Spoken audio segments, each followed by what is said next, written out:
Jacobite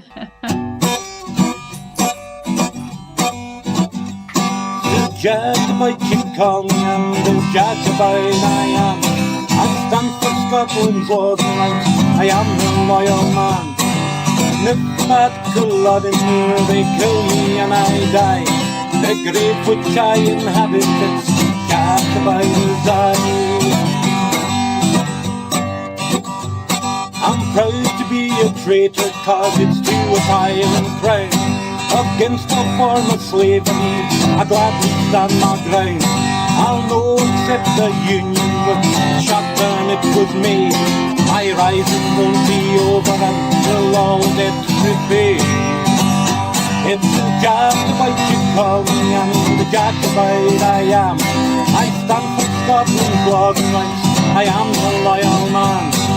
And if that Culloden would yet kill me and I die, the grave which I inhabit, that's Jacobite as I. No more we'll take handouts with the cap in hand. I'll see the servile chains of faith broken in this land. And I'll see my people honoured with the life that they deserve. And I'll fight them with my dying breath, and that you have my word. It's the Jacobite they call me, and the Jacobite I am. I stand for Scotland's laws and rights, I am the loyal man. And if that Culloden here, they kill me and I die, the grave which I inhabit, that's Jacobite as I. There'll be no more clearances, it's them who clear away. No longer am I waiting for a prince over the sea. Now it's in our own hand, our hope and destiny. If you call yourself a Jacobite, come and stand with me. It's the Jacobite they call me, and the Jacobite I am. I stand for Scotland's laws and rights, I am a loyal man. If that Culloden would you kill me and I die, the grave which I inhabit, that's Jacobite as I.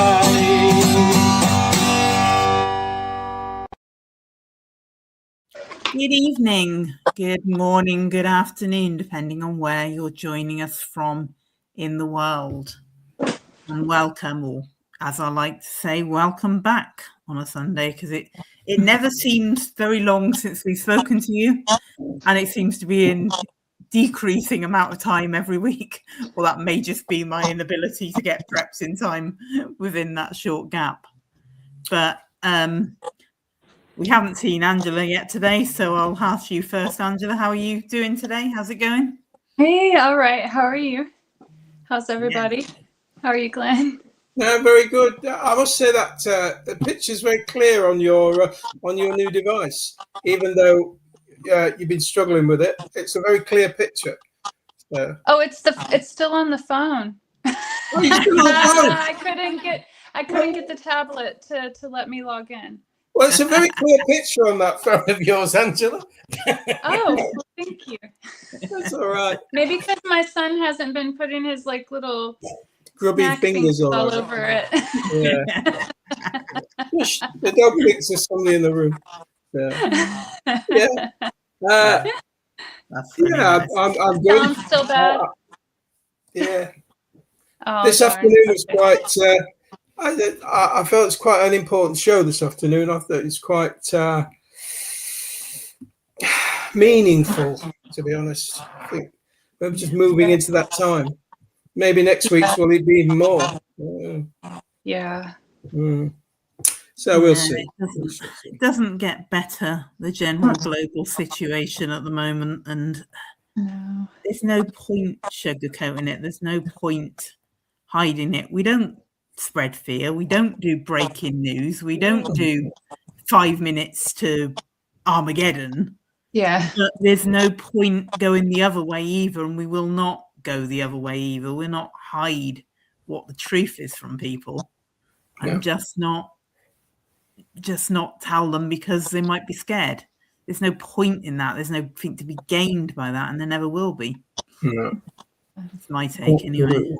Yeah, no. Our administration seems to think there is, but Well, yeah. Wow. They have the power of fear, they think. Hopefully everybody wakes up soon. Hmm. Who isn't yet and sees it. That's cool. The elephant in the room. Yeah, I don't know. They just act like playground bullies to me. They're really Yeah, they do. yeah. On a world On the world stage, yeah. instead. Yeah. On the world playground, yeah. Yeah. All the world's a playground. You have gone to that stage though, when you get to the stage that your world leaders, or so say leaders of the free world, and general leaders across the countries are acting like kids in the playground, are squabbling like kids at kindergarten. Mm-hmm. You quite expect one of them to come out and say, "He hit me first, miss."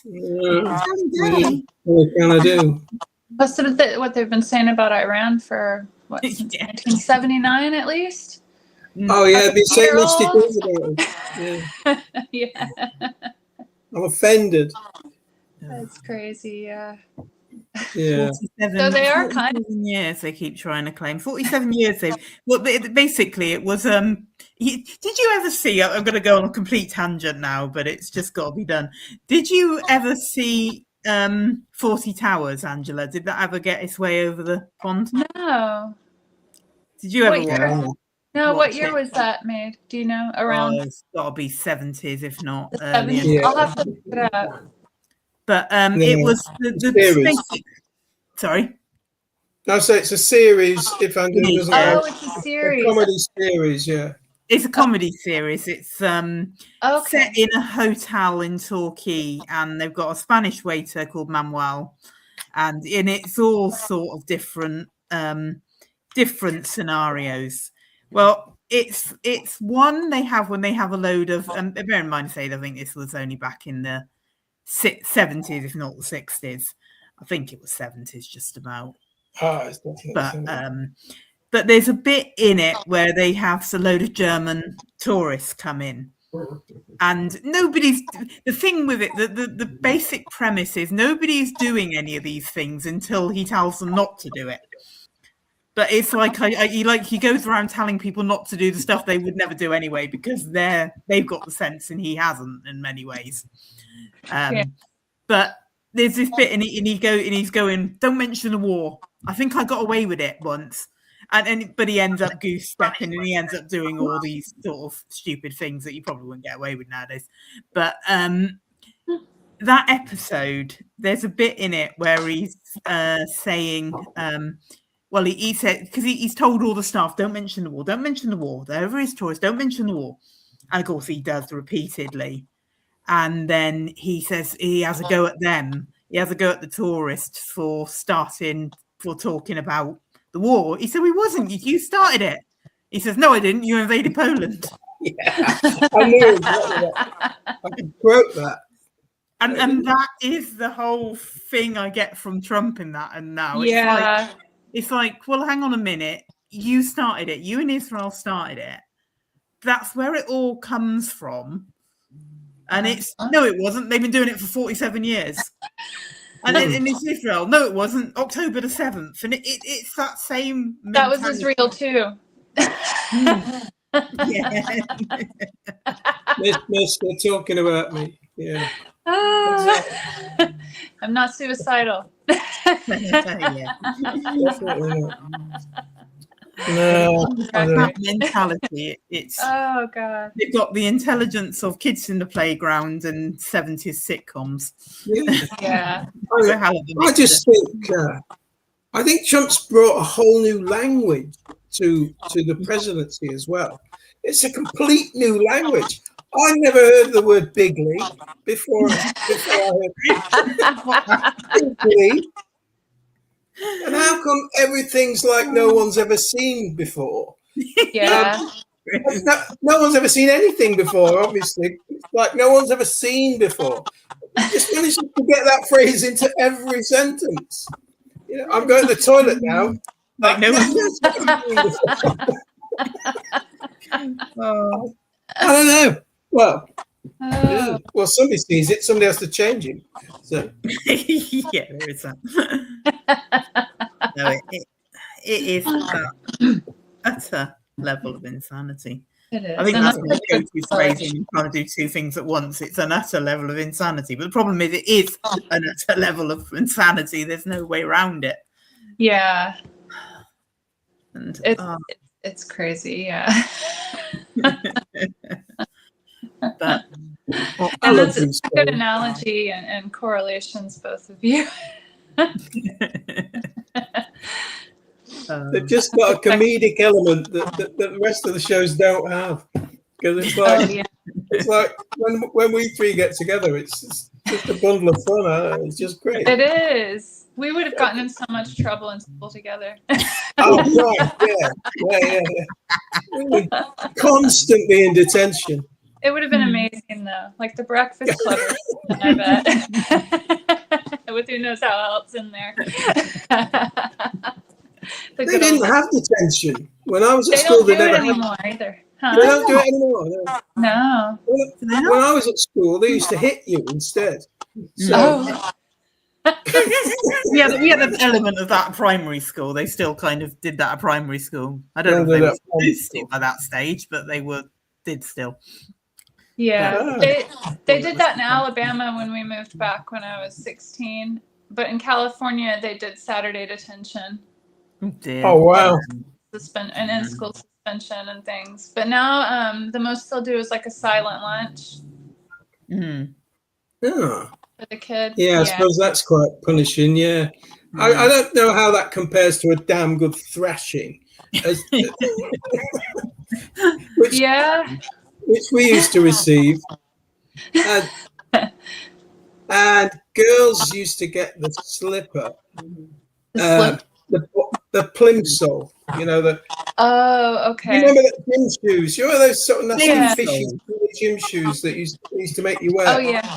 I hope the plimsoll is to try and make it understandable to our American viewers. I don't know. Daps. They were called daps, not plimsolls.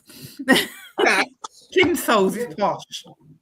Plimsolls. That's pumps. Daps. I've never heard that word before in my life. You just made that up. I haven't either. Okay, audience interference now. But I never got beat by a teacher or anyone at school. Only by family. Was there a veil of argument if you're watching plimsolls, daps, or something else? Is that like when the Chinese lady throws her shoe at the people? It's basically they used to throw things at you. There used to be black things that you put on your feet that you used for games. Yeah. Slip on kind of a sort rubber of black bottom shoe that used to be squeaky on the gym floor. Huh. I don't think we wore those. No. We were made to wear them. We just had to have tennis shoes or running shoes. Yeah, they weren't quite like either of those two. No, they're kind of like gymnastics sort of things in a way.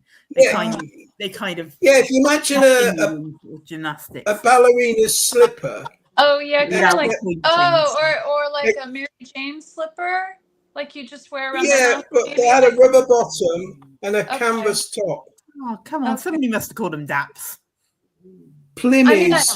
I think the word feels like I've heard it before, but I don't remember what context it would have been used in. It could have, maybe it was that, but if it was forever ago. Well, it was forever ago. It feels like lifetimes ago anymore. Wow. But girls used to get the cane or the ruler. Do you ever get the ruler? No, but my dad did in Catholic school. Oh, nuns, probably. Nuns are evil. Yeah. Yeah, nuns, particularly vicious nuns are. Yeah, and they known drill for holes their in the paddle. Yeah, they drill holes in the paddle in Alabama, but I never got the paddle. My mom wouldn't sign the waiver. She was the only one allowed to abuse me. Oh, and the other thing was, just kidding. No. they didn't there was no whiteboards then. It's certainly no interactive whiteboards or anything like that. Everything was on the chalkboard or blackboard, as we used to call it before they made it politically correct. And they had those like a rubber. It was a felt pad on a wooden block. You get the job of cleaning the board. Yeah. But when the teacher was writing on the board, if you heard anybody talking, they used to turn around and throw the damn thing at you. I'll tell you what, like a piece of wood that big and that thick. And it wasn't like softwood, it was hardwood. If that hit you, God, it just knocked you unconscious. They didn't do that. Yeah. Apparently it's regional.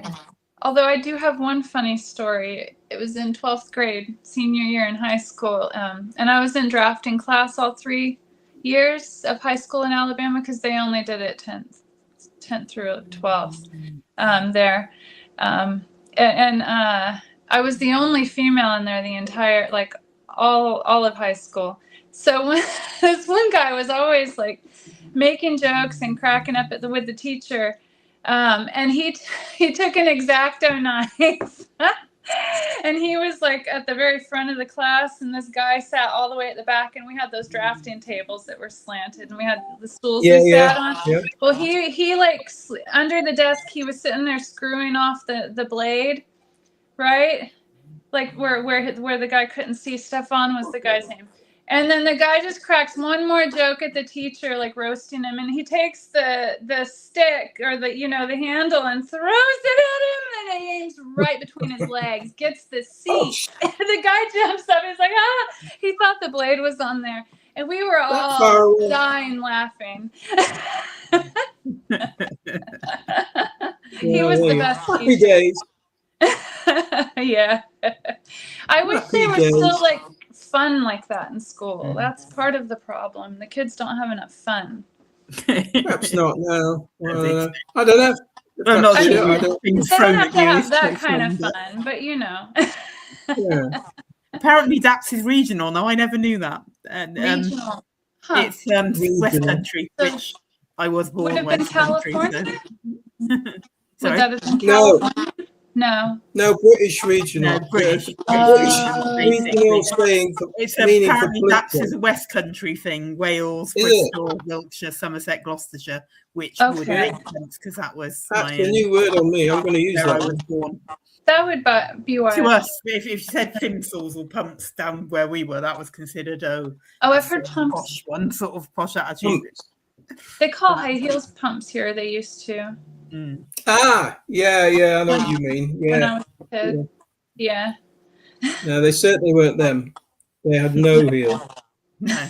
There you go. Is the sound we didn't really have bad? gym mats, Sorry?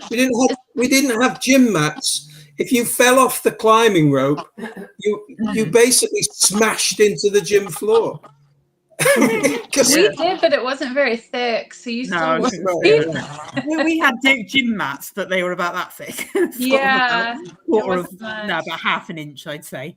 About half an inch. It was solid rubber, so it wasn't like a crash or anything that would have done anything if you fell off. No, kids today don't know they're it would born. make you bounce a little, so your death would look a little bit dramatic from the bounce.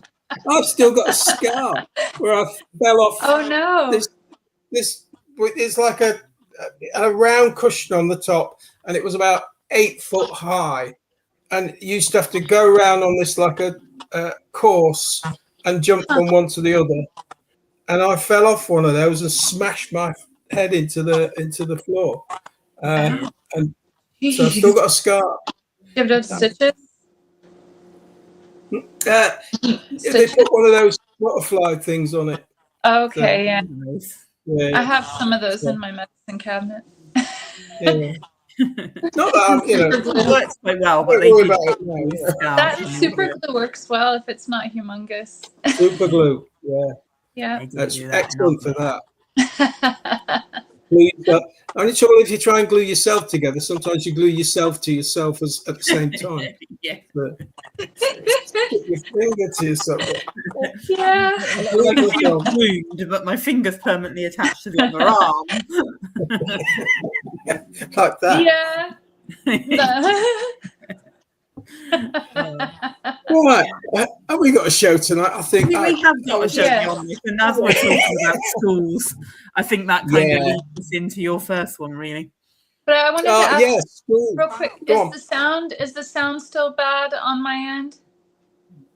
Not as bad as Not as normal. bad as it has been. Okay, interesting. It's not bad. No. Okay, 'cause I haven't changed anything since I couldn't get on the tablet. That's weird. It might have just been atmospherics or something, or Could be. perhaps you've got a different satellite going over you now or something. I don't know. But it's slightly better than a lot better than it was. I hope we're not all outside having to connect to our phones to the satellites next time. Well, I'm sure that's what all these meteorites are. I think they're falling satellites. I think they've been destroyed up there and disintegrated. Yeah, they're like satellite warfare. Yeah. I think that's what's going on. I'm convinced. Space Wars, right? Part of it. Yeah, Space Wars. Yeah, that would make That's sense. what I think. Huh. Okay, right. Let's get All on. right. Alex tried to give me a school link, and I'll pick up on it. So, talking about school, as we were, this is not a very pleasant story about schools either, because it's concerning Israel. Okay, so we start with slide 1. Please, Alex. There we go. So, there's a new Israeli policy that's targeting Christian schools in Jerusalem, of which this is one.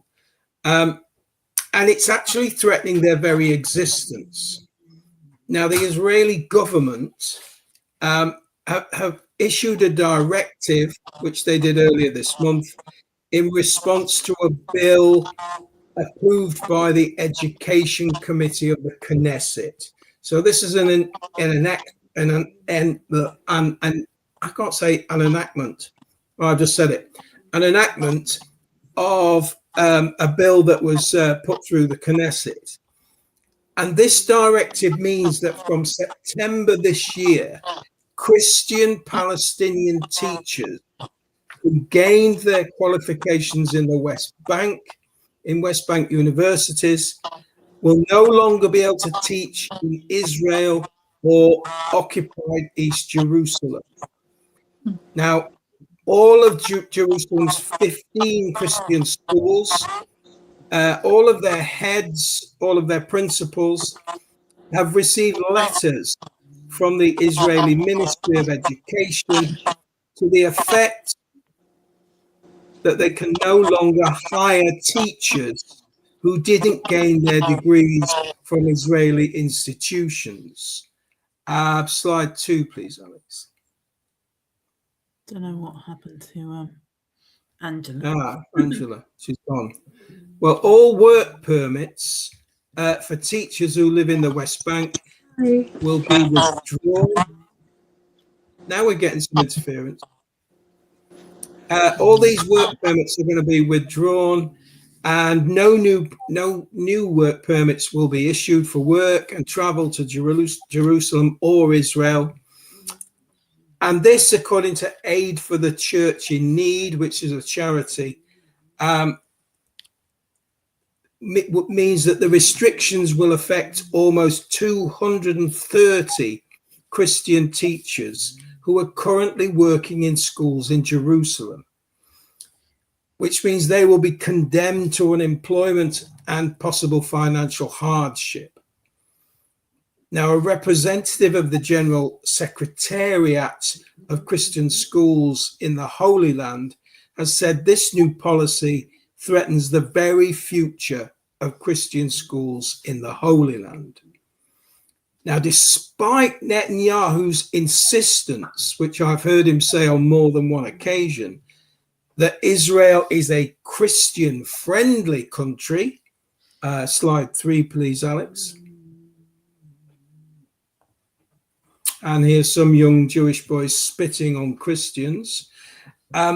It's quite clear that the government is is attempting to close Christian schools, those Christian schools in Jerusalem, by a kind of backdoor, underhanded method, by only allowing teachers who gain their teaching degrees in Israel. This essentially chokes off teachers from those schools, because Israeli institutions don't issue degrees in Christian studies or Christian theology or practice. Slide 4, please, Alex. Now, most of these Christian schools have been in Jerusalem since the late 19th century, and they have educated hundreds of thousands of students, both Christian and Muslim, because Muslims can go to Christian schools as well. Now, this ban would mean Palestinian Christian teachers would almost certainly have to leave Israel or leave the West Bank if they wish to continue working. Slide 5, we'll end on that one. And these are some students who have passed, along with some teachers. Now, the church in Jerusalem has actually petitioned the Vatican to put pressure on Israel to reverse this decision. And the Vatican so far have not got back. And this, as I say, this decision is going to be implemented from September. And they've also stated that it breaches the 4th Geneva Convention, which covers the rights to freedom of worship. So I think, in all honesty, this is an underhanded attempt to cut off Christian education in Jerusalem. And just to add, now on the Gunman show this afternoon, Ian mentioned that today is Palm Sunday. Well, every Palm Sunday there is a mass in the Church of the Holy Sepulchre in Jerusalem, and the minister, the cardinal who actually turned up to do that mass today, was barred entry from that church on, well, what the Israelis said was security grounds. So that mass did not take place. So for me, this is a further tightening of the noose on Christians who live in the Holy Land, who live in Jerusalem, and what is called I can't remember the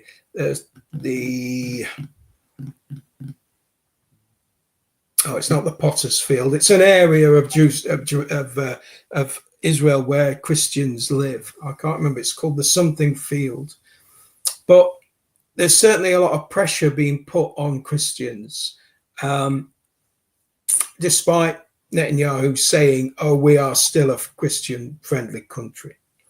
So I just thought that I'd bring that to people's attention, because it's it's just a further example of how Israel is trying to rid itself of everyone else other than Jewish people. All right.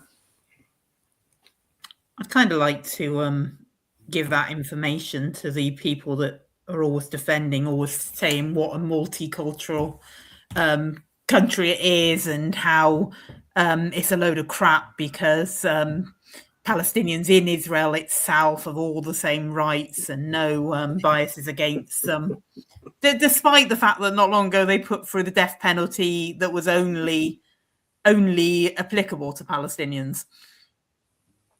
Exactly. And despite the fact, daily life. Despite the fact that in order to travel anywhere in Israel, especially if you want to travel out of the West Bank, you have to have a special permit, and they're all color coded. People from Gaza can go nowhere. They're not allowed to go anywhere. They used to be allowed to, there were some permits that allowed them to cross into Israel for work. They've all been withdrawn. People from the West Bank can only access certain parts of they can travel into area C, which is Israeli controlled, but they're also not allowed to drive on certain roads. There are Jewish only roads. So in every way that can be measured, this is an apartheid state. It treats people differently depending on who they are. And this is, it seems to be now, is no different from Christians. They are starving these Christian schools of teachers. They're going to take away the work permits of 230 of them, which will leave the schools floundering. And there aren't many people stepping up to volunteer to go and teach in Israel, I don't think. So, or in occupied Jerusalem. So, No. so they're squeezing them out. I don't know. What do you think about that, Angela? Is that something you'd heard about, or? No, well, no, because they're controlling what we hear over here, I believe. I wouldn't be. I'm not at all surprised. Yeah, I mean, because of all of the, trying to say that if you don't support all this bullshit, you're anti-Semitic. Yeah. So I'm not surprised. I've actually heard now. If you watch somebody's a short or somebody's podcast now, especially from America, they don't say certain words. It's like, people, the J word. They'll say the J, meaning Jewish people. You're not allowed to say it, as if saying Jewish or Jewish people or Jews is somehow going to get you into trouble. Yeah. Well, unbelievable. I think there's a fear of it might, and certain things too. Like, like they're trying to go after Tucker Carlson. Yeah. For interviewing people in Iran before the conflict that Trump created anew even began. So now I think people are worried after the fact, but I feel like I don't care.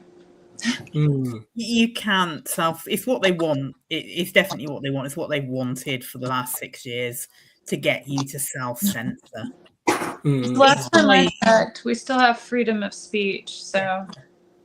And your government specifically is arguing that we should have it and that we don't. So, I mean, what you've got, and this is the thing, you had it on X, you had XKIP going on about how much freedom of speech the UK didn't have and how we were crushing freedom of speech, while kicking everybody off the platform who said anything about Israel. Exactly. And apparently he's been deleting a lot of things that go against it. Not everything, because I guess it's too much. I don't know. Yeah. But, yeah. You've got to leave a certain amount. You've got to leave the controlled op for one, and you've got to leave a certain amount so it's not obvious what are the controlled op. Yeah. But I did see somewhere where someone asked Grok about something that had to do with the Israel thing, and it flat out lied. Yeah.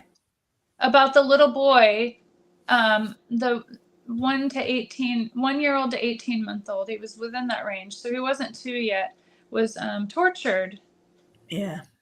In front of his dad to make his dad talk. His dad was a journalist. They were going to get medical care. Burned his leg for 2 minutes each time. They put a cigarette with a metal tube, and then drove a nail through his leg. They're disgusting. And then Grok's trying to say that it's unverified. I'm sorry, but well, it's never going to be verified. They're never going to admit to it, are they? Yeah. That's just, as a parent, I can't, even if I didn't have kids, I don't understand how people can do that to a child. Well, if you have the mindset that they're not, then if you have the mindset that they are just like, well, they look a bit like humans, but they're just really not, then that gives you carte blanche. It's kind of the Nazi excuse. They've been brainwashed. Yeah. Yeah, absolutely. They rant on about Palestinians being brainwashed to hate Israelis. Israelis are completely indoctrinated from school onwards. Yeah. To hate, well, they call them Arabs, hate Arabs. They don't even call them Palestinians because they don't recognise Palestine ever existed or ever will exist. So they're just Arabs. So, They're doing to them what they did to what the people before me did to the Native Americans here. yeah, Palestinians are the natives to that land. yeah, Exactly. you are very It's correct. white imperialism taking over there too. Yeah. Oh, yeah. Well, I can't remember We've which seen government this minister. before a few times, and it's happening again. Yeah. We do not learn the lessons of history, or we may learn the lessons of history when it's when it's convenient. But when it's not, we just ignore them. Or Such after, sort of international law, obviously. yeah, it's sickening. It's sickening because it's so frustrating that not a single one of us can really. We want to do so much to stop it, but there's not crap we can do. Yeah, I know.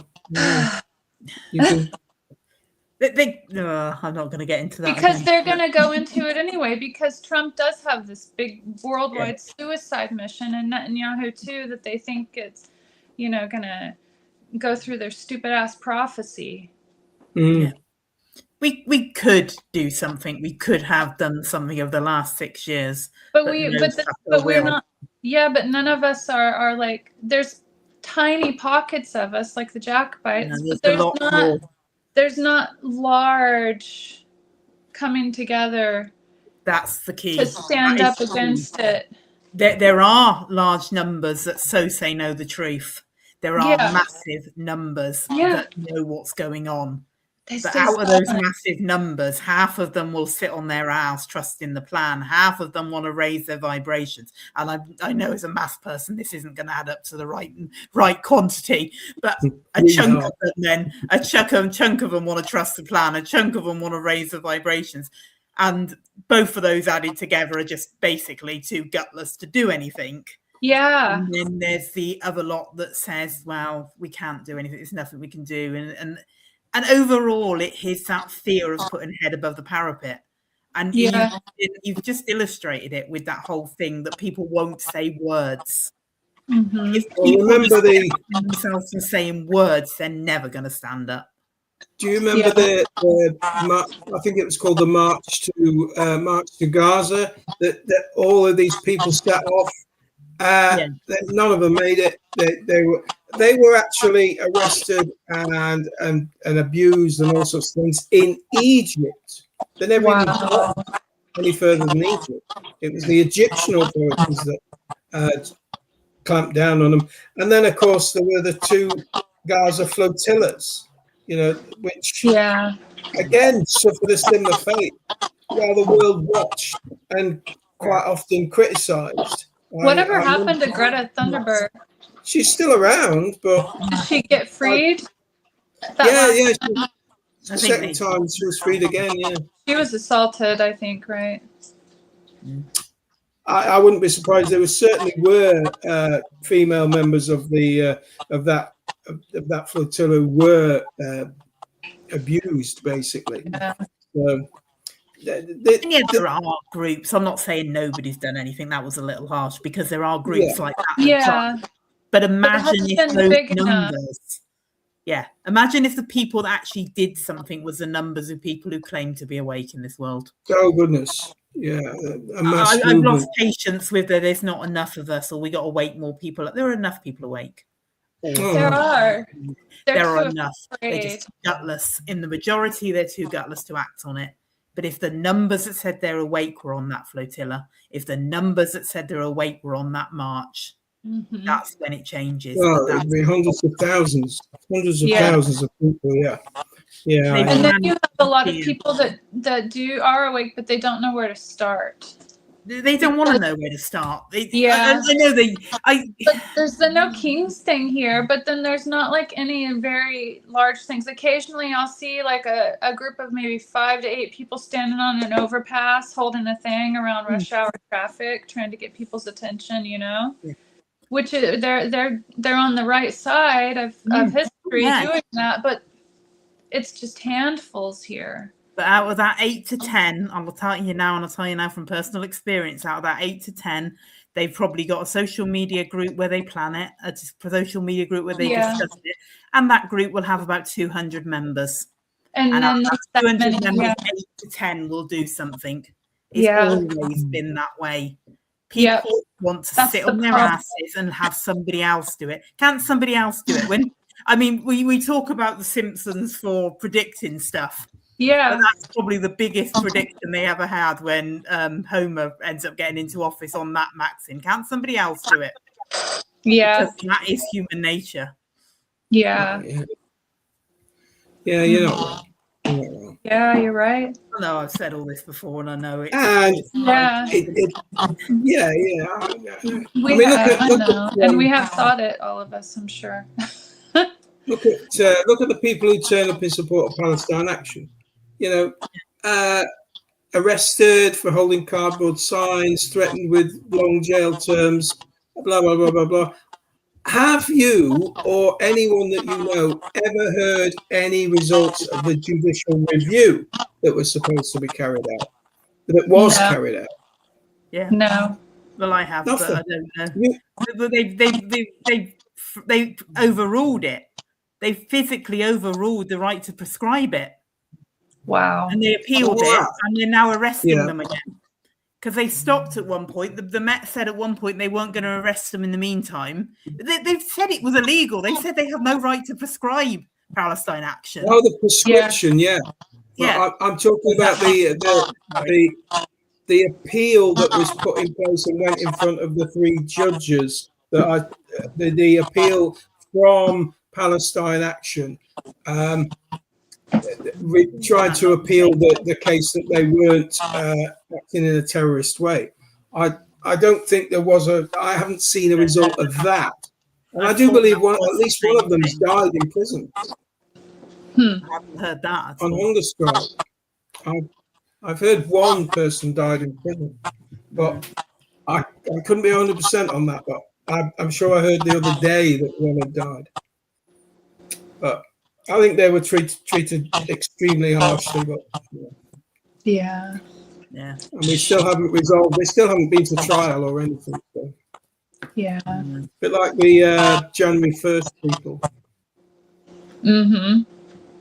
Spent a long time in prison, and the detention without trial was the punishment, because they probably got found innocent. Like sitting there with nothing, just being held, is supposed to be illegal. Yeah, well, indeed, yeah, that's trial without detention without trial, without due process. So, but the process is the punishment. Yeah. No, we've got a history of that. We've had history of that for a long time. Yeah. Yeah, we did it in Northern Ireland. We did Demetrius and the whole internment thing.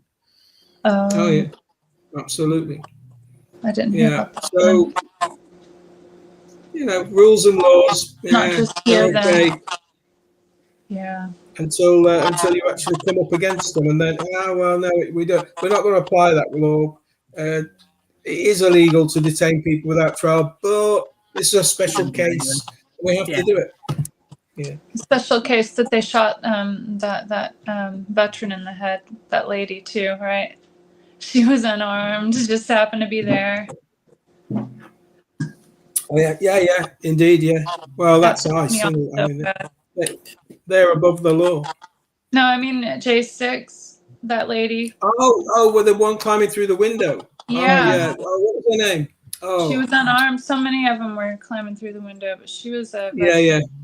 That made me She was shot by one of the Capitol Police, wasn't she? Yeah. And then they made all that whole rubbish up about somebody beating one of the cops with a fire extinguisher, and that never happened. And that whole thing was a bag of lies from start to finish. Yeah. Yeah. Okay. Oh. Like a lot, like everything else they've been doing. Yeah, pretty much. Copy and paste. It's a clear pattern. You can see it going through.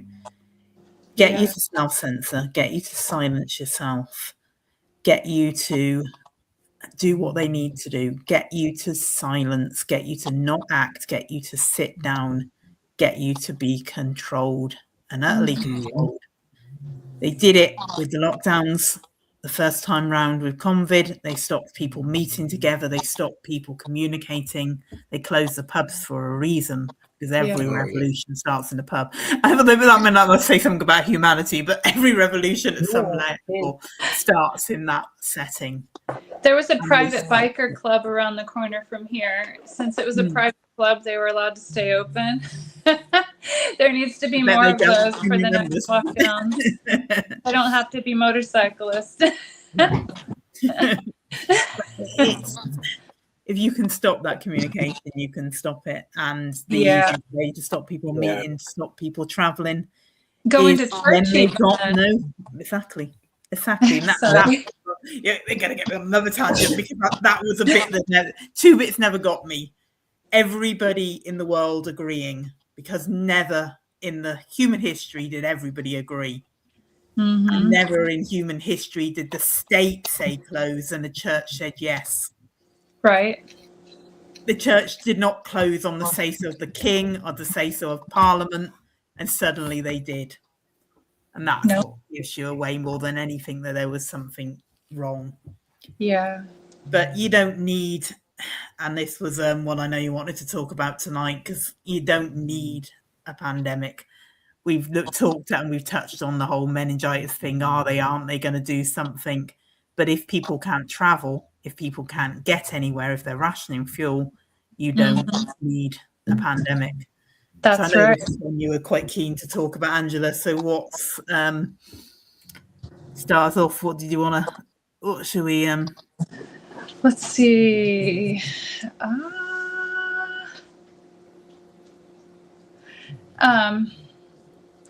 So with the travel, okay, let's see.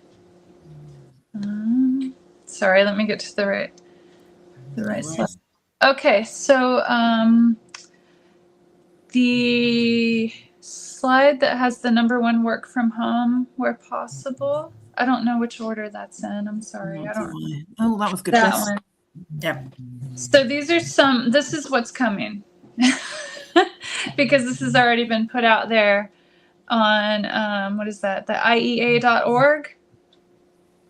So work from home where possible, because working from home can reduce oil consumption from private vehicles used to commute.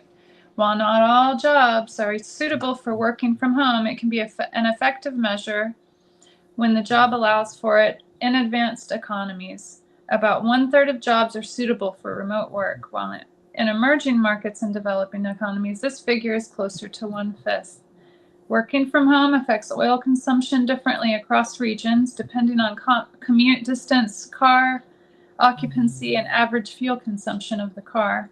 In most countries, the impact is felt mainly on gasoline demand. However, in countries and regions such as Korea, India, and Europe, diesel is also affected. The effects of working from home also vary by season, largely because of how air conditioning is used in cars. As a result, sorry, it got small. Where was I? As a result, remote work helps conserve more oil during the warmer months. Yeah, we've got a vast. I mean, actually, strangely enough, my son is in that position. He works from home. Yeah, he runs software teams in India, and the only time he ever sees them is on, and at home. Well, he only uses India, but I'm getting input from the boss. So he's got teams here as well. But he works from home all the time, and that obviously came from the COVID. That came from COVID lockdowns, and now the company he works for don't even have offices. So even if he wanted to go in, he couldn't. So. Oh wow. It's I don't know. It's a very isolationist way to live. It's just strange because when Trump, got into office, he was saying that he was going to do away with working from home, right? Yeah. bring everybody back into the offices, and now it's like coming back really quick. Oh yeah.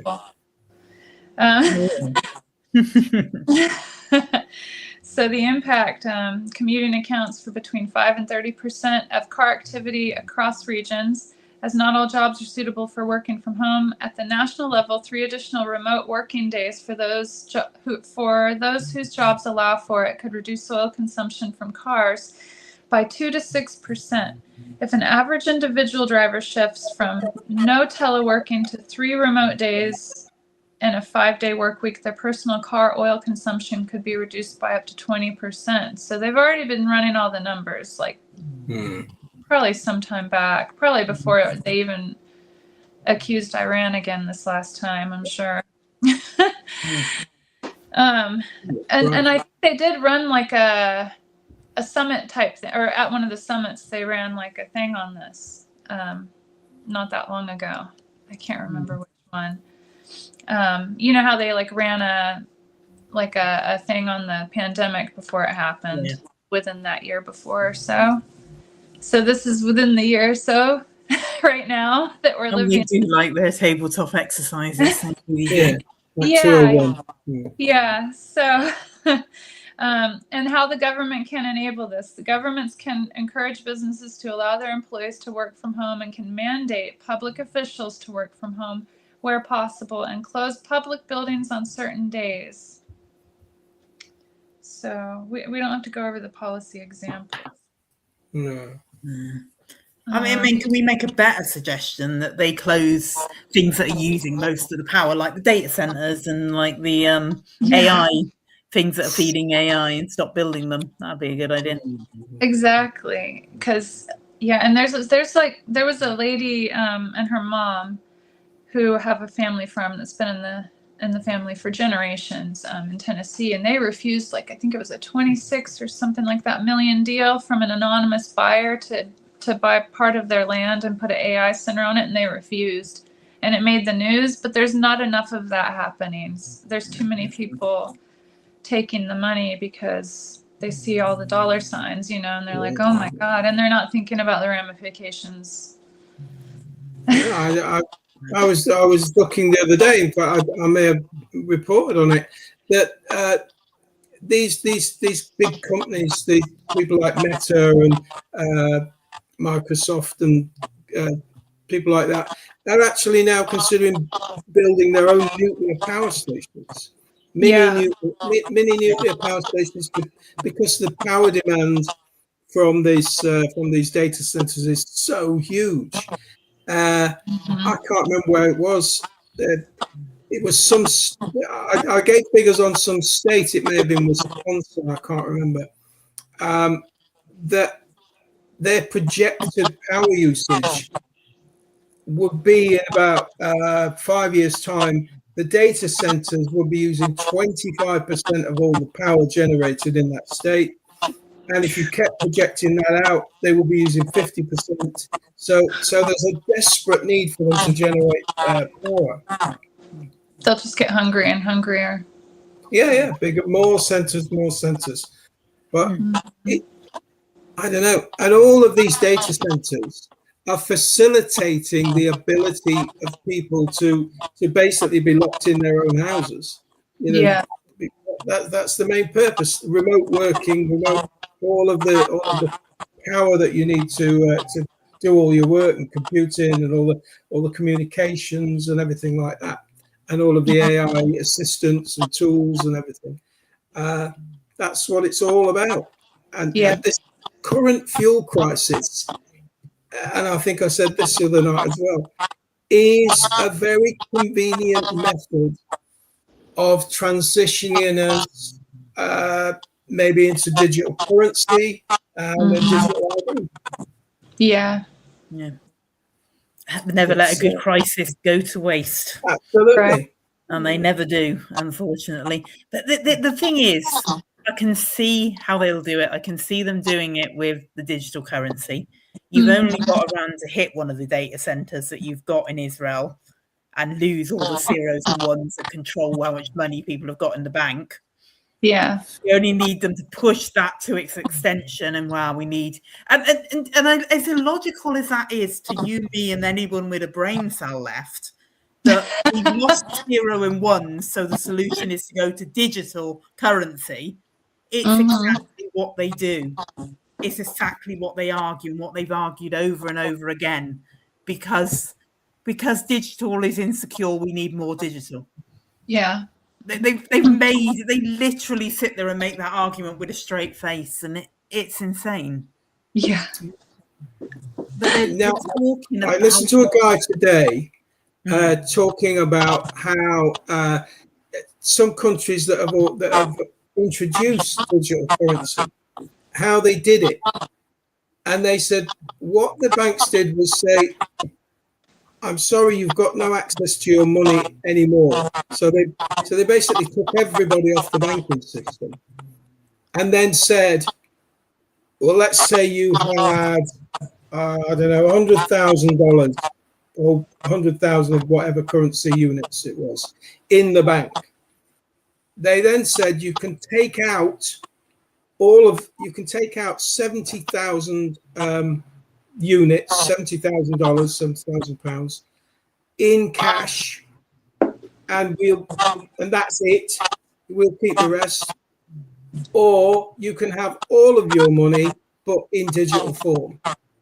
And so what most people did was say, "Oh, I'll take the digital," because they don't want to lose 30% of their money. Yeah. So I think I'm fairly safe at 70,000 because I don't have anywhere near. So well, no. I'm pretty damn safe on that one. But that's not the point, and that's not the attitude. No, that's not the point. How they manipulate people. It's how they manipulate people by it. Yeah, it's and because of the in this country, because of the Banking Act, once you put your money in the bank, it stops being yours. It's then up to the bank. It's discretionary on the bank's part as to whether they let you have your own money or not. Wow.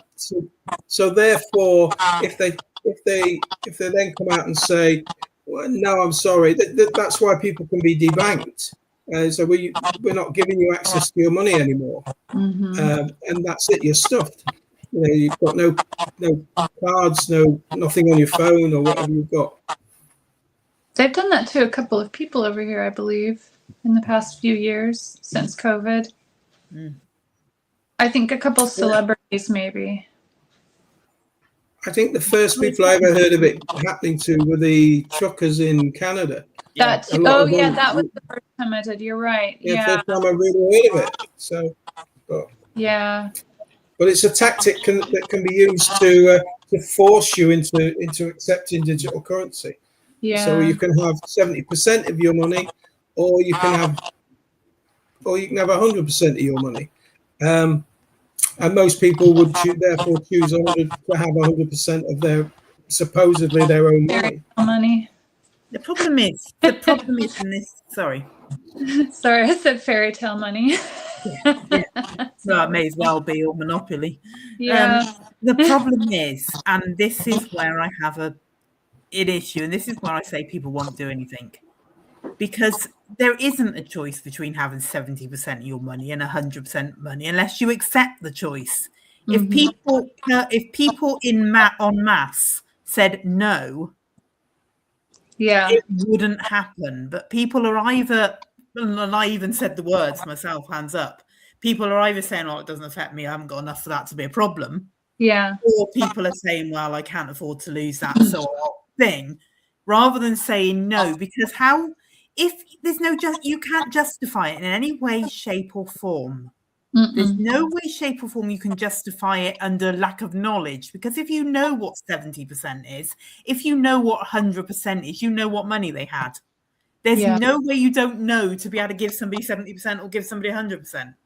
So there's no justification that they can give for that argument. But people get caught in the minority of it rather than arguing the justification. People get caught up in what am I going to do rather than saying no, we won't in numbers. A lot of people believe them when they say it's safer, but it's not. Since when has anything been unhackable since the internet began? Never. So I'm just having a bit of difficulty. It's raining so hard on the roof. oh, I hear that. I can hardly hear you. So talk amongst yourselves. Okay. Oh, well, let's see. Let me see what the second. I mean, this third. Is this really? Oh, they're wanting to. I don't know if you want to go to the third slide. That's not it. Reduce speed limits on highways by at least 10 kilometers per hour. So this obviously was not written in the U.S. yet, because we do miles per hour here. And it mentions the PDR Thailand, Vietnam. They're all actively promoting remote work. So yeah, you're right. A lot of other countries are. Let's see. So anyway, the description: lowering the speed limit on highways can reduce oil consumption for passenger cars, light commercial vehicles, and trucks. Countries have different speed limits in place across the world, but these typically range from 100 kilometers per hour to 130 kilometers per hour. Reducing its speed on the highway by 10 kilometers per hour can cut an individual driver's oil use by 5 to 10%. So,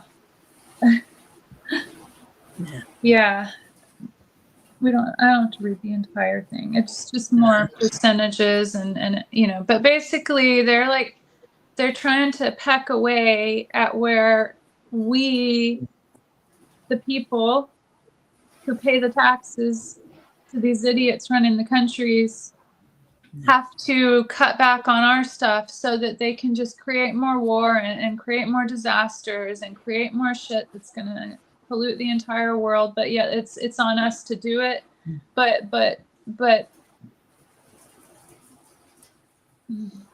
it's an excuse to lock us all down and control us like slaves. Yeah. But do you find, is it just me that seems incredible similarities between the measures they're suggesting to combat the lack of fuel and the measures they've been suggesting prior to this to combat climate change now?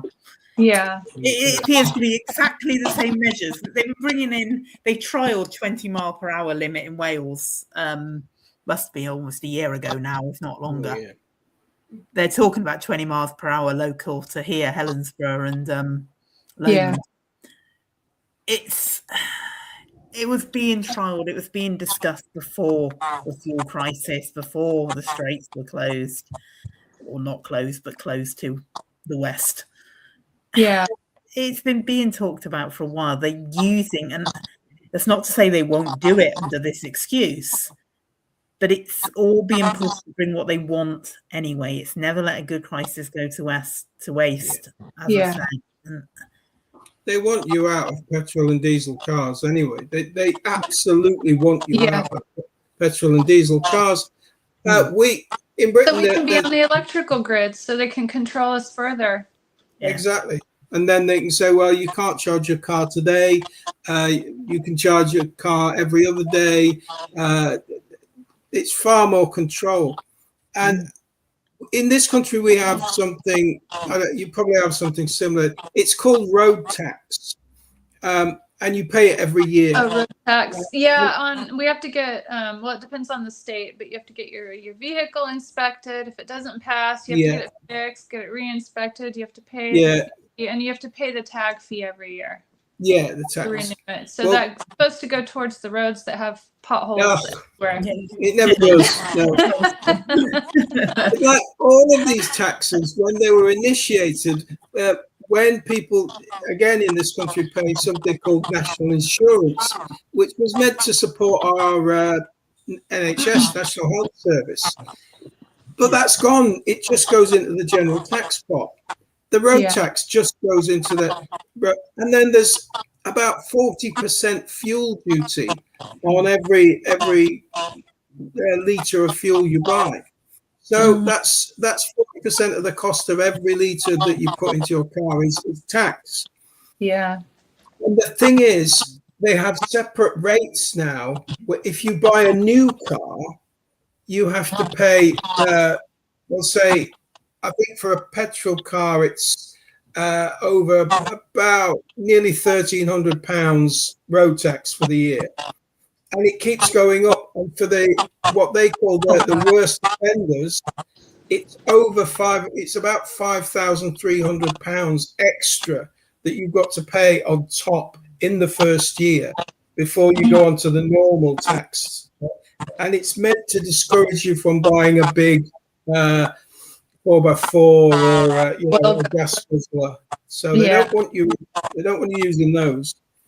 And certainly they really would like you all out of your cars, but the halfway stage is to get you into the EVs, which are increasingly hard to sell. No, you can't sell a used EV. Nobody wants them. I have to go unlock the door. Sorry, I'll be right back. Okay. Somebody's trying to get in? I'm not sure. And they're already talking about it as a lockdown. They're already banding around energy lockdowns. They're already banding around the limitations. But all it's saying is, even if they're saying fuel rationing, and we know where that leads, and it leads to a whole lot of nonsense and horror, even if they're saying you can only drive, how does that constitute? And my head's going to something, because I'm the one, I don't know, I assume you drive, do you, Angela? Oh, yeah. Yeah. I'm the one here that doesn't drive. I'm the one here that doesn't, a car will not affect me, petrol will not directly, it will directly affect me, because I said, like, the whole economics and the cost of deliveries and all the rest of it. But saying I can't drive my car will not directly affect me.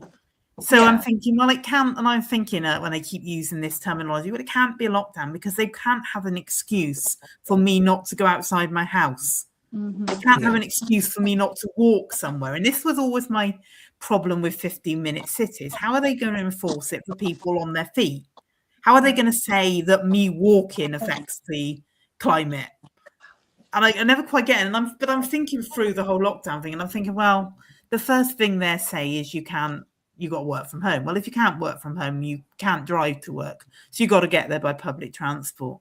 And it takes me back to, and I worked in an office for a while, and it takes me back to every time the snow came and it got bad and the roads got bad and the people that wouldn't come in.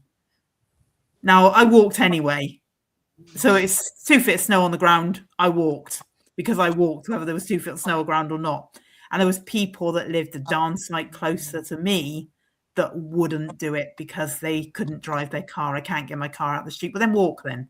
And I got told off for actually saying that to them. But that's another story. Well, I'm sorry, but you live nearer than me. Walk. Do not be a lazy fuckwit millennial. Walk.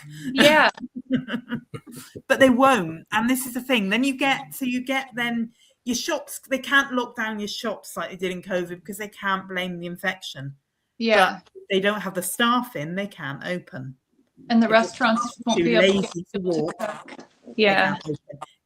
Also, if you can't get your stock in, you can't get your deliveries. That too, but I'm thinking at the stage when they keep deliveries flowing, but they stop the average person's car. You know what I mean? And then there will always be people that can, and I'm not saying you wouldn't lose a percentage of your staff if somebody's in a wheelchair, if somebody's not able to physically walk that distance.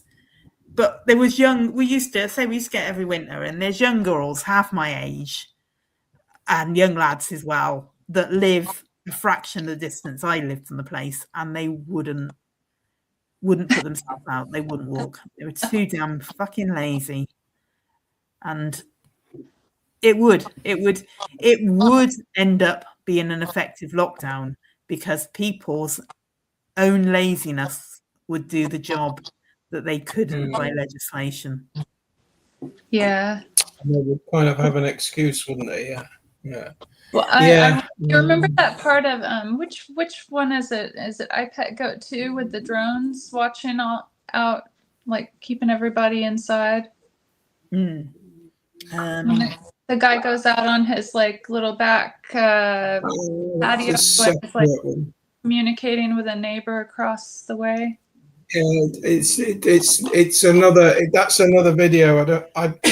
Is it a different Is that one? in iPad Goat too? I can't remember, but I've seen No, it wasn't. something That was. but I wonder if that's it. Maybe it is. Yeah, I know the one you mean. Yeah. Yeah, and he tries. I think he tries to escape in the end, doesn't he? Something like that. Yeah, that's the one. Yeah, yeah. Well, that's a kind how of. they try to keep us in, the ones that won't stay in. That'd be like a gulag, wouldn't it? I mean, you're a prisoner in your own home. So. Well, and if they're trying to put us on EVs, they could remotely shut them down. Oh yeah, well you can geofence as well. You know, you can geofence an area so that your car won't go near it. It will start when you, I don't know, 3 or 4 miles away. Another warning at 2 miles. Another warning at 1 mile. And if you reach the geofence, your car will stop. And so it's so easy. And even most petrol and diesel cars, new ones these days, have geofencing capability. Yeah. So that's been built in by the manufacturer, you know, in order to make it much easier to bring in this sort of system. So we're just living in an increasingly autocratic, top-down dictated system that the only thing you can compare it to is a kind of feudal system where there is a small group of elites who can pretty much do what they like. Yeah. Get away with what they like, break any law that they like, and nothing gets done. And then everybody else is, I suppose you'd have the government lackeys and people like that who would have more freedom. But for the likes of you and I, basically do as you're told or we'll put you off. So. Yeah. The authorities already use the geofencing, you know, when they're investigating crimes and things. Right. Israel was geofencing at the Charlie Kirk area, from what I understand. Yeah, I wouldn't be surprised. No. It's added to the fact that you can know where a car is all the time. You know, you're identifiable, exactly where you are, your GPS location, everything. You know. Yeah. On your cell phone, right now. Phone between your car, sat nav. Cars like that really are in it too. Any of that are like that aren't the old, you know, the original kind of cars. Yeah. Oh, yeah, you'll have something built in, and if you haven't, you've got well, on your foot is facial recognition. You've got the number plate recognition. They've got on most of these things. On cars. You got a comment in the comments saying, I would love to join the chat. I don't know if they mean literally, but shall I put a link out? Sure. With those on the page. Who was saying that? Not coming on the show. Oh, is that you? No. Oh. No, Snowy was saying, Snowy Keandra said, I'd love to join the chat if possible. Wrong. So I don't know if you are before the Iran situation blew up from Australia. The difference is very, very interesting. If you literally mean come on, Snowy, I'm just about to put the link in the chat. Copy it into your browser and come on. Sure. Certainly, by all means. Yeah, I put the link into the browser, into the comments. You won't be able to click it from the comments, but if you copy and you paste it into your browser, you should be on. As soon as you get on, I'll add you onto the screen. But no, the whole thing about what they can enforce with the cars. Of course, the other question is, can they do that with the smart meters on your home fuels?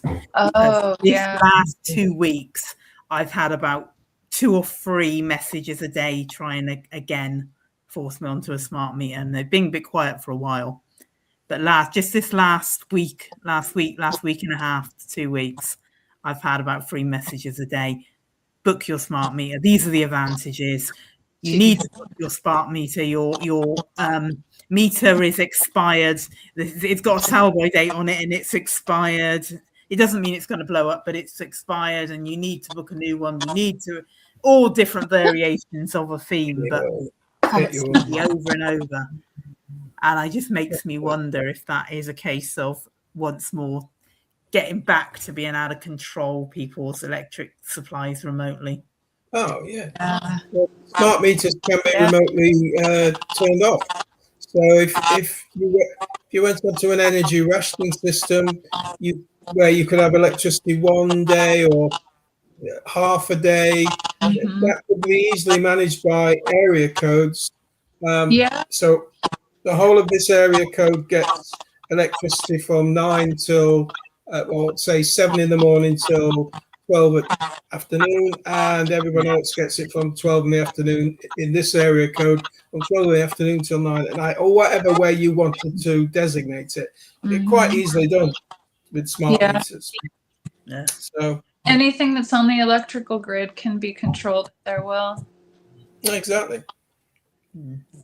And I'm not one of these people who wants to rush out and buy interconnected devices. I have no desire to have a smart fridge or a smart washing machine or a smart anything else, because smart means controllable, and it's not your control. Damn things talk to each other, and that's the Internet of Things. They could make it explode for all they want, like those cell phones.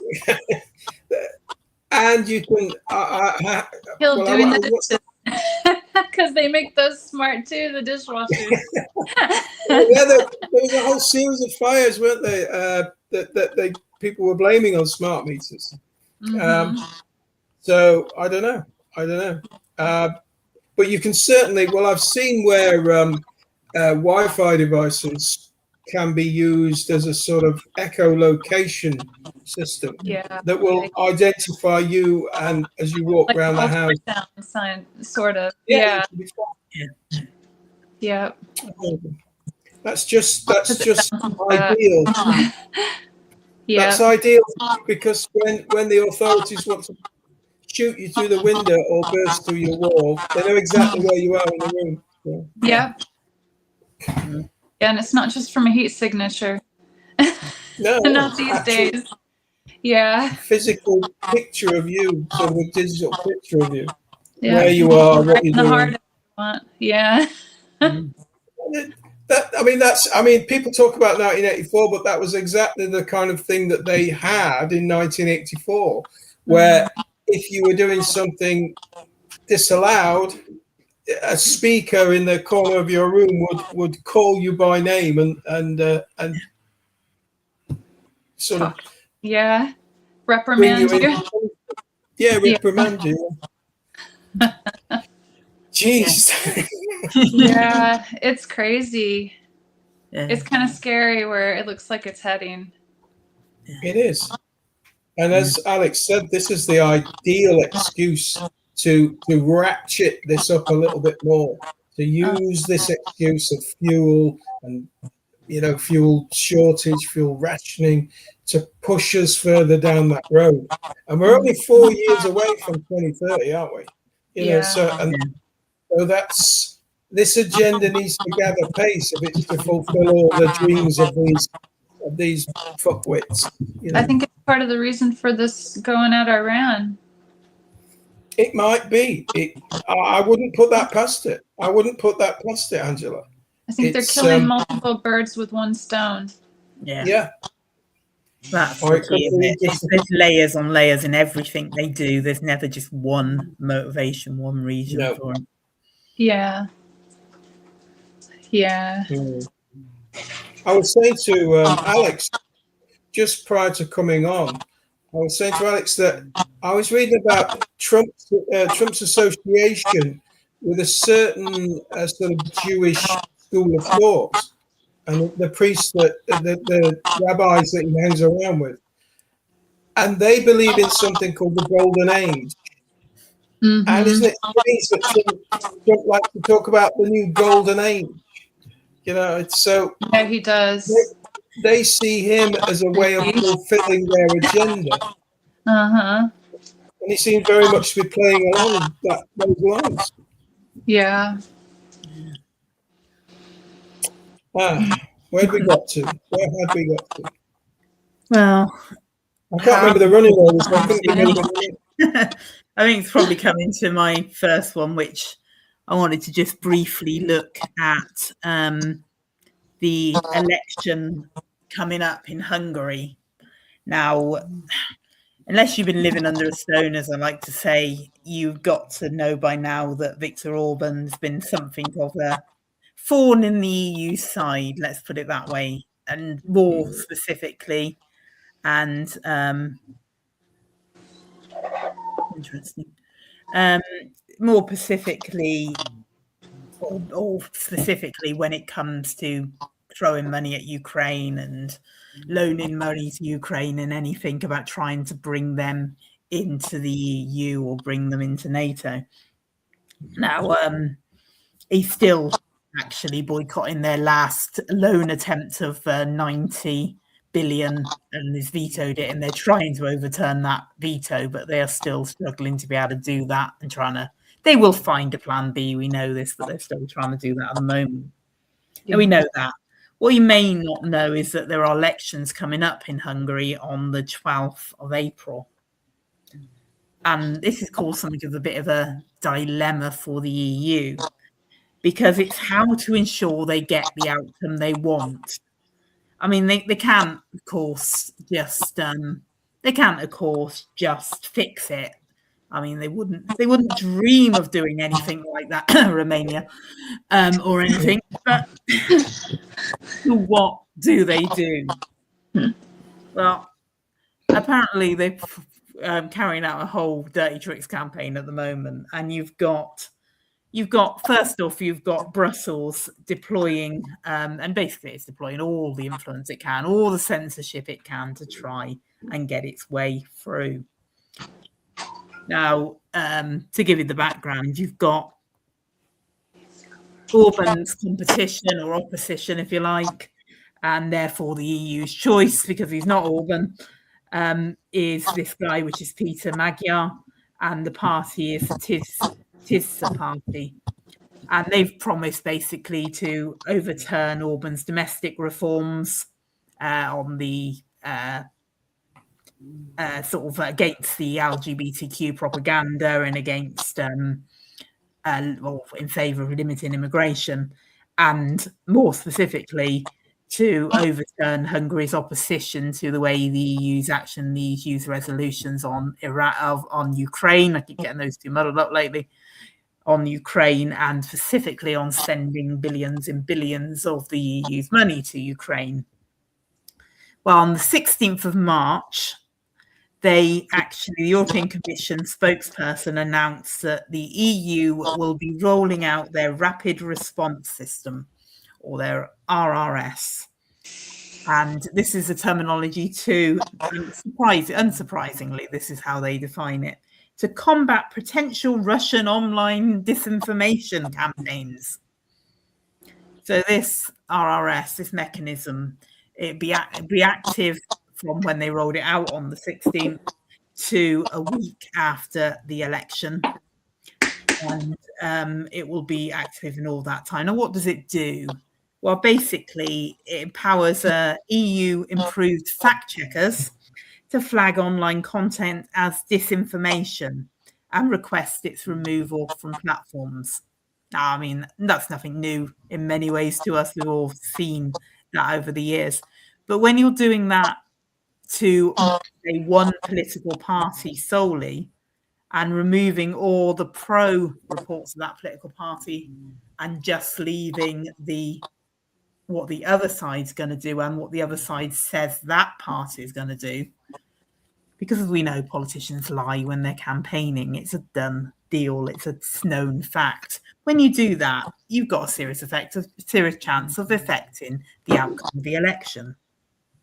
Now, theoretically, social media platforms, whether that's Meta, whether that's TikTok, X, etc., they participate voluntary in this system, except that when it came to signing the EU's code of practice, they were all pretty much threatened that if they didn't do it and anything was considered disinformation, they would be punished severely under the EU's Digital Service Act, which is now obviously in power. With that now in force, they're basically given Brussels fact checkers the final say over what constitutes disinformation. It's giving Brussels the right to define what is true. And when you're deliberate that you're not going to, it's deliberately determines that what you're not going to do is let somebody back in, or you're trying to regime change, that's a dangerous thing to be doing. Now, I mean, it also can be easily argued that these fact checkers favour the opposition in Hungary. Now, evidence over the previous 4 European elections is that anybody that's Eurosceptic, anybody that's, well, considered right-wing or populist are pushed down. Any visibility charts are, things are removed, posts are removed, posts are censored. And you've even had members of the Tisar party coming out and bragging about this and boasting how they've managed to get anybody talking pro Orban, getting their information removed and their comments removed. Boasting basically that we're already seeing companies change their behaviour based on the threat of DSA enforcement. Now, several members of Orban's party have already claiming that, well, that for a while already, Meta has been restricting their Facebook posts. But even before this, so this is not really their latest, because this was the 16th of March. There's a couple of things they pulled since then. But even before this, you had the Polish press putting out stories that they're claiming to have uncovered evidence that Russian election fixers were working in Hungary to swing the election for Orban. The claim was that Putin had dispatched people to work under a diplomatic cover in the embassy to run vote buying networks, troll farms, and on-the-ground influence campaigns, because everything has to be a Russian plot. What do you mean you can't? So I'll send the link again, Snowy. I don't know why. But it's in the chat. I'll send it again. It's coming through in the chat now. Yeah, so everything has to be a Russian plot. And this report cites, of course, multiple European security services, so your security services from the same countries that are trying to do this. Of course, the outlet's actually funded by grants from the National Endowment for Democracy, which is an agency of the US State Department. Because if we're involved, if Europe's involved, you're bound to be as well. But the question is it working? Well, they reckon that Magyar is currently holding a 9-point lead over Orban. Whether that will translate to the votes, whether Orban supporters have just gone quiet, time will tell. But this is the start of it, and after this, it's been getting ridiculous. You've got stories of the, what was it? I'll get the right name. Sorry,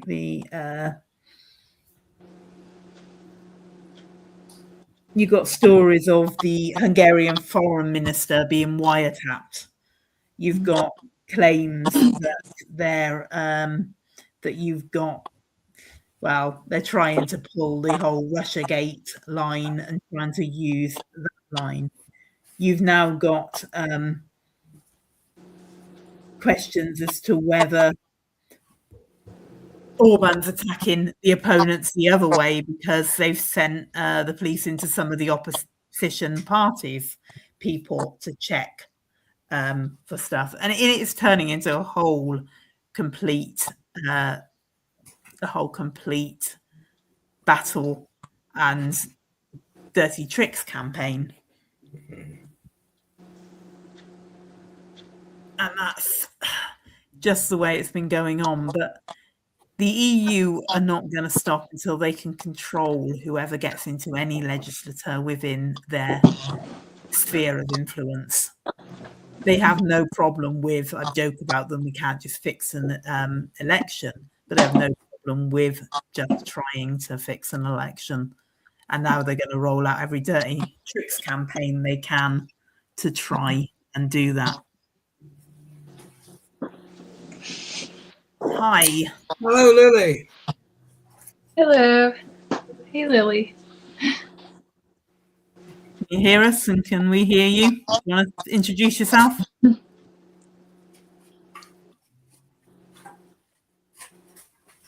can you hear us? Can you hear us, Lily? Chloe? Have you frozen or is that? No, She's frozen. there. Oh, wait a minute. Can you hear us? Not sure if she can, I to don't be think honest. you can. I'm assuming you can't hear us. If you can hear us, say hello. I don't know if you can hear me.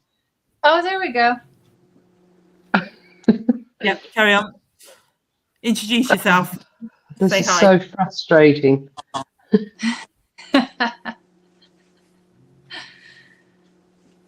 Oh, Oh, dang. She's obviously Gen X. might be Well. Now we'll see if we can get her back, but if not, perhaps we'll sort something out for another day. She said it's so Yeah. frustrating. That was how I felt all morning trying to get Facebook. Get your Get logged in on the tablet to no avail. She's our generation. I've got a brand new laptop sitting here. I've got a brand new laptop sitting on this side of the table, and the camera works perfectly all the time until we go on StreamYard, then it refuses to work. And my son, it worked once. it worked once. After that, refused.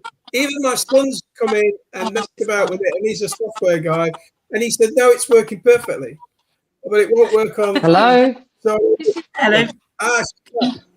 I'm in the mountains. Ah. Hello. Hi. How you Can you hear doing? us? No, Signal's really bad. Signal's really bad. Your story that the EU just doesn't like democracy. No, they It don't. doesn't like democracy. It doesn't like the fact that it's not in control of who is elected, and they're taking steps to ensure that they are in control by various means. And they've got this new agency now, isn't it? That's supposed to control fairness in elections. But when you look at what their rules are, it only really applies to people they like. Yeah. Exactly. Oh no, we lost her. So I think we're seeing the erosion of the idea of democracy. I mean, the EU itself the body itself is not a democratic institute. It's ruled by an unelected committee with a rubber stamp section that just authorizes any idea they come up with. And I think that's the way they envision governments working. You know, the EU makes a directive, the government approves it, and on we go. Yeah. And we saw what happened in Romania. We did. Yeah. And no doubt we will see something very similar. If they've rolled this out already, then no doubt we could see something very similar if Orban manages to get himself re-elected. They've got to have because they need to give that 90 million to thing. How they're going to try and pull the same argument with Orban when he's been in power for the last so many years to try and now suddenly claim he's whatever they tried to claim with Romania, I don't know, but They're going to try. They're going to try and stop it somehow. It's the same playbook, though, isn't it? Oh, Russia. He's in bed with Russia. All that shit. Yeah, just because he doesn't want to give any more of our hard-earned money to Ukraine to be snorted up the nose of Zelensky, or splashed away in suitcases full of money, flying here, there, and everywhere, all over the world. Yeah.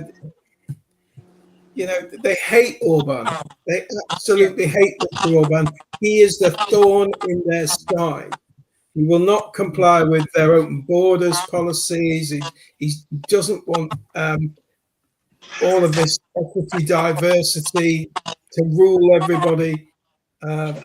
He's just a pain in the EU's arse, and they want rid of him. Yeah.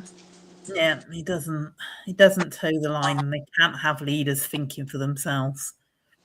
I was actually quite interested to see if we could get Snowy on there, because she said she's living in Serbia. Well, Orban is obviously the main one you hear. Fico is the next one, but the one you don't hear a lot about is Serbia. But Serbia has got fairly strong Russian connections as well, and fairly anti. Well, you can't blame them for having a certain level of anti-ness to the likes of the EU and to the America, because of the whole, going back to Kosovo and things like that. So I would be interested to hear from that viewpoint in some ways. Yeah, but it would. They can't have anybody contradicting. They just can't. Yeah. And they got the thing. And I like everything on a Sunday, I always run out of time when I'm trying to look into stuff and prep it. There's a whole lot of dirty tricks campaigns they've played, and a whole lot of insanity going on beyond those first measures. But I literally run out of time, and we're gonna probably run out of time tonight talking anyway. Forget. But it's the same. It's control. It's the same everywhere.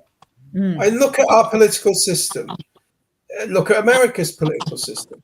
Let's look at the mess Trump's making. Look at how unpopular he's becoming. He can't run for a third term, apparently, unless he says he can. Yeah, by some kind of special order. It'll be the best third term that there ever been. Yeah, it'll be absolutely the best. You'll never have seen a third term. No, you won't have ever seen a third term like it, because you're not supposed to have one. He's going to fix America's problems bigly. Bigly. No one can do it better. Sorry. But the thing is, okay, so the nation turns against Trump. The nation turns against the Republicans. Mm-hmm. They just swing to the Democrats. Yep. It's the same party. Two wings of the same bird. Yeah. So, it's the same party. I think that's what the EU would really like, with all the opposition, and so you've got a couple of parties, and you can swing between this one and that one, and we do exactly the same in Britain. We swing between the Labour and the Conservatives. Yeah. Or even though we now seem to be we're being pushed in a slightly different direction, further to the right, to be honest. But even they're really controlled. They're saying all the right things. Yeah. Politics is a waste of time. Yeah, it is. And I'm not really saying I've got more time for Orban and Fico in that, for talking some common sense, for trying to talk instead of bum people in the first place. But I'm not saying I trust them to any great level either, because they're still political parties, they're still politicians at the end of the day, and they're still European politicians and Western politicians. So it's kind of a bit like Erdogan and people like that, and even Modi and people like that. I still see them as politicians. And I know there are people that will claim the case with Russia and China or Iran or people like this, but I just don't see them playing the same game. They're probably playing their own games. They probably have their own ideas of global dominance. It's just by trade, not by murder. Well, China especially, isn't it? Especially in China. I heard an interesting conversation this afternoon. It was by someone who was explaining how lobby groups and the media work together. Mm. So let's take, for instance, a newly elected MP or a newly elected member of the House of Representatives or something like that. The lobby group approaches them and says, look at all this lovely money. Would you like to say what we want you to say and support our cause? If that person then turns around and says, no, I don't want to do that, the media then start attacking them. The media then start bringing them down. They start coming up with all, stories about them and things like that. And maybe they'll end up in court or whatever. And then along comes somebody that says, I can help you out with this. I can get you out of all this shit that you're now in. But what you need to do is say the things that I want to say. I'd like you to say. And it turns out that they're all just part of the same bubble. They're all just different aspects of the same influence system. And it made perfect sense.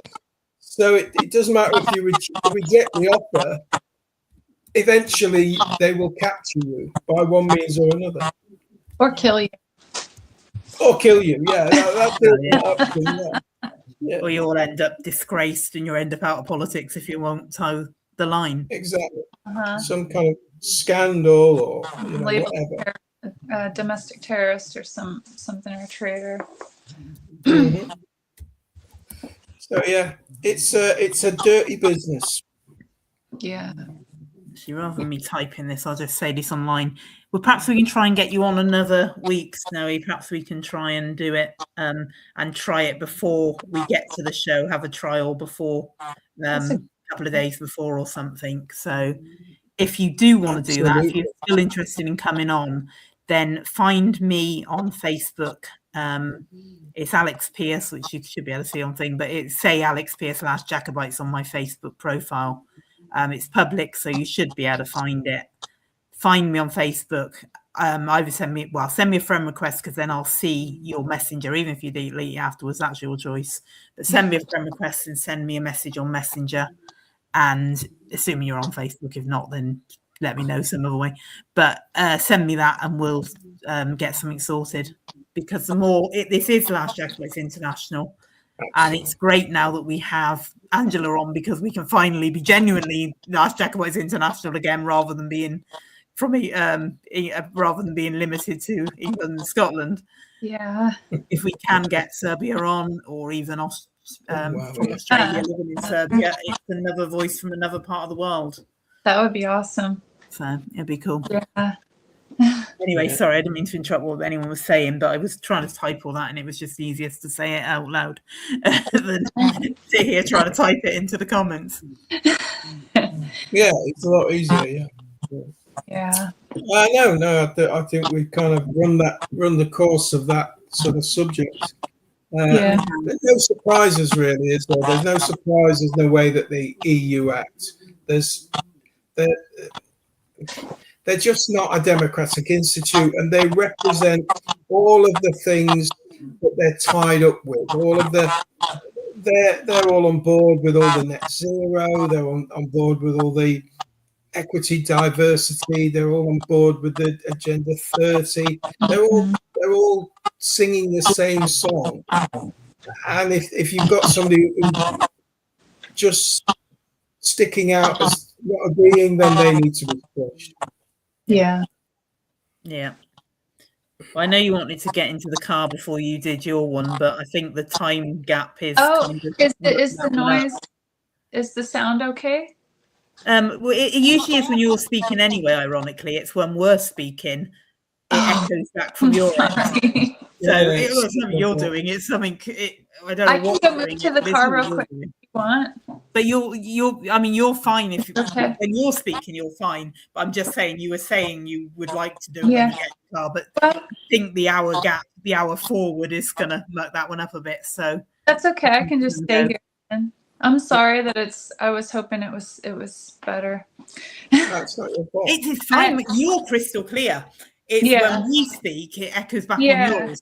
But when you speak, it's crystal clear. So if you want to go with your first one, the foundation of The foundation. Sorry. formation, foundation, whatever you said you had Oh, two. yeah. Oh, yeah. Sorry. Okay, so the formation of ICE and the TSA, surprisingly, was due to 9/11. So, that was orchestrated to bring in all of that. And originally, ICE was to keep out those terrorists that they said were terrorists that attacked us, which we all know there's a lot more to that story than we were being told back then in 2001 and for a while after. But so slide 1, if anyone wants to go through it, kind of explains, it explains quite a bit. So let's see, where should I start? But it was created in let's see. In March 2003, the Homeland Security Act set into motion what would be the single largest government reorganization since the creation of the Department of Defense. One of the agencies in the new Department of Homeland Security was the Bureau of Immigration and Customs Enforcement, now known as U.S. Immigration and Customs Enforcement, or ICE.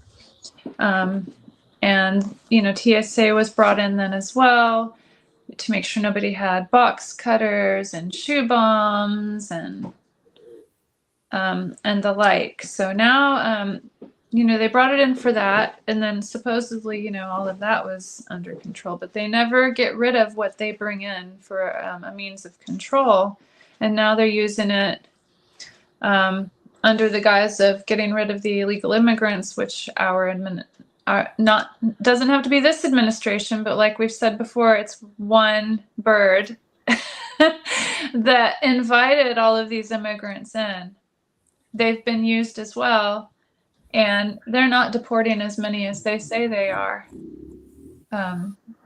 Why would they be building all of these ICE detention centers if they were, right? I mean, there's that, and they're abusing them and raping children, and I'm probably not supposed to say that on anything live, but they are. They're doing horrible things and torturing, and then they brought this in to do that, and they're doing the same to American citizens. So they're trying, that's like we were talking about before, they're instituting fear into everybody in the country, so that we're afraid to rise up against it. But that was when that was all created. I have a second slide as well. It explains a bit more about the ICE, information on ICE. But they're putting ICE in place of the TSA agents now in a lot of the airports. Since they haven't been paying TSA agents, they've been quitting and calling out sick. And I do believe they opened up something yesterday to be able to pay them, but there was a lady, what day was it? Thursday or Friday, I want to say. It could have been as early as Wednesday. Her and her family were on their way to Guatemala from LAX, so LA International Airport in California. So then I have a slide on that one, Alex. It's a picture of the lady, yeah. So this is the lady. There's two different stories. Some are saying, that they already had a preset, they were supposed to leave, and that was part of why they were leaving. And then they arrested her anyway. And others are saying that no, she was pre-targeted, and that there was no plan for them to be exiting the country when they were there. So there's two different stories going around, like usual. But watching the video is it's really sad because it was in front of her child and her family and everybody else there. And then I have, see this, the second slide on that one is just, let's see.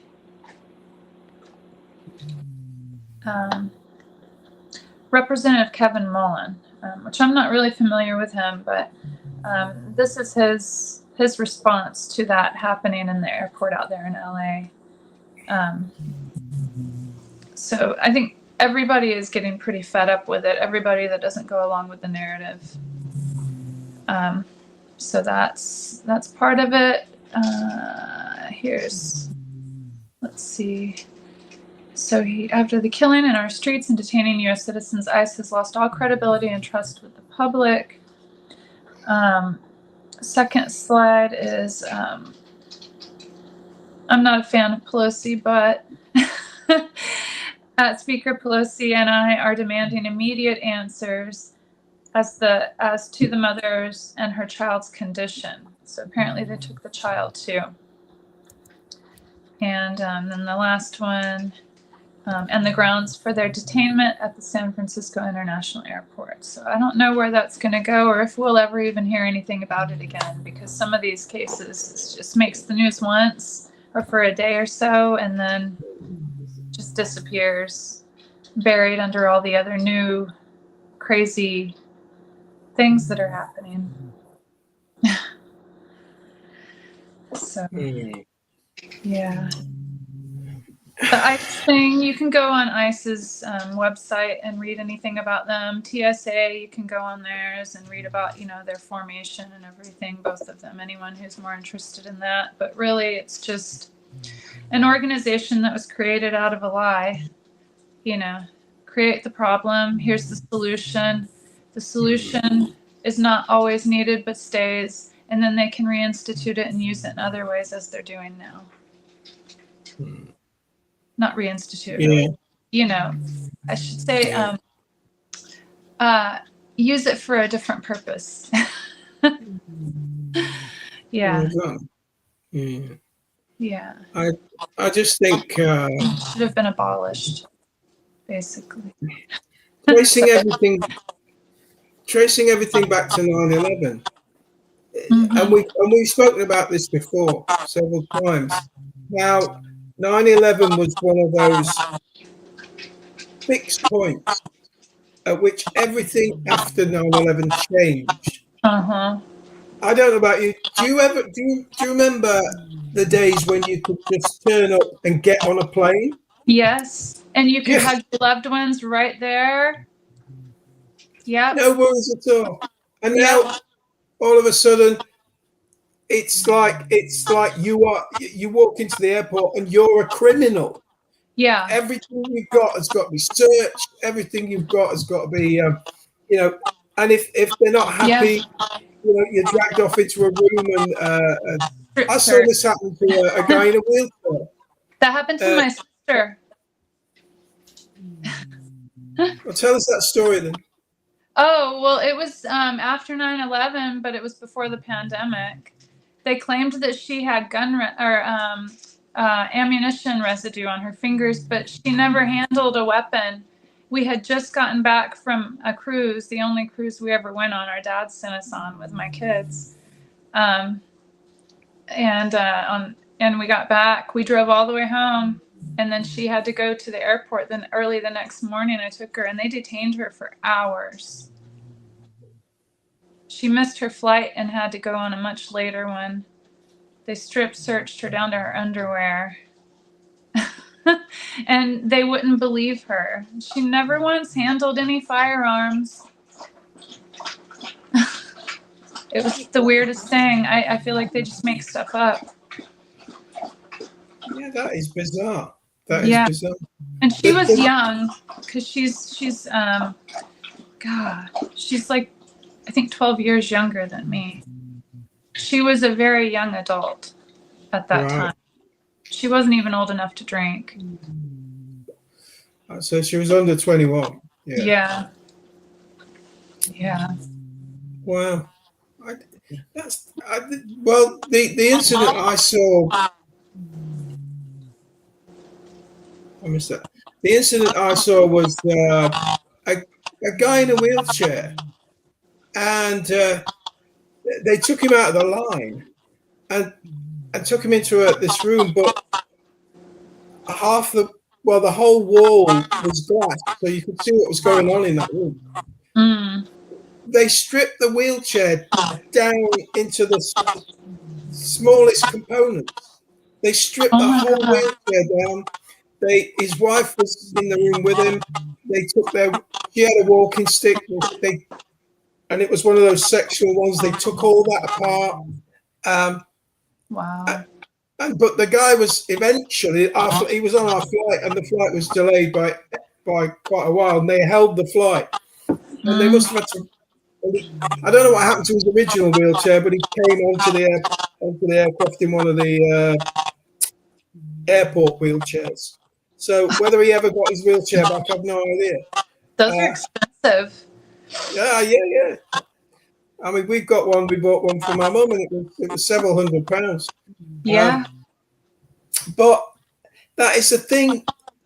These agencies were created, and they've now been weaponized by this administration. Yeah. As almost as a sort of stormtrooper. Yeah. You know? Yeah. That's what they are. They're like the Gestapo of America. And they seem to have unlimited powers. Yeah. I mean, the powers to commit murder and get away with it. Powers to detain people, disappear people. Yeah. This is not some kind of South American dictatorship where people just disappear. But this is what's happening. Turning into it. Yeah. Yeah. And like you said, they're building all of these huge. And I was, strangely enough, this came up again today. Somebody was talking about all of these ICE detention centres that they're building. Who are they for? Are they supposed to be for illegals, or are they there for some other purpose? For the ones that don't agree with the narrative? Yeah, maybe. Well, the guy, strangely enough, this links back to Trump and his involvement with this weird sort of Jewish thing. There's these people have this thing. Now, I spoke about the Noahide laws the other day, and apparently in the Golden Age, all non-Jews will have to live by the Noahide laws, and anybody who doesn't will be detained. And he was reckoning that these centres are for them. Now, I know that's a bit outlandish, but I don't know. They're certainly being built for somebody. Yeah. And we've got big new prisons here in Britain.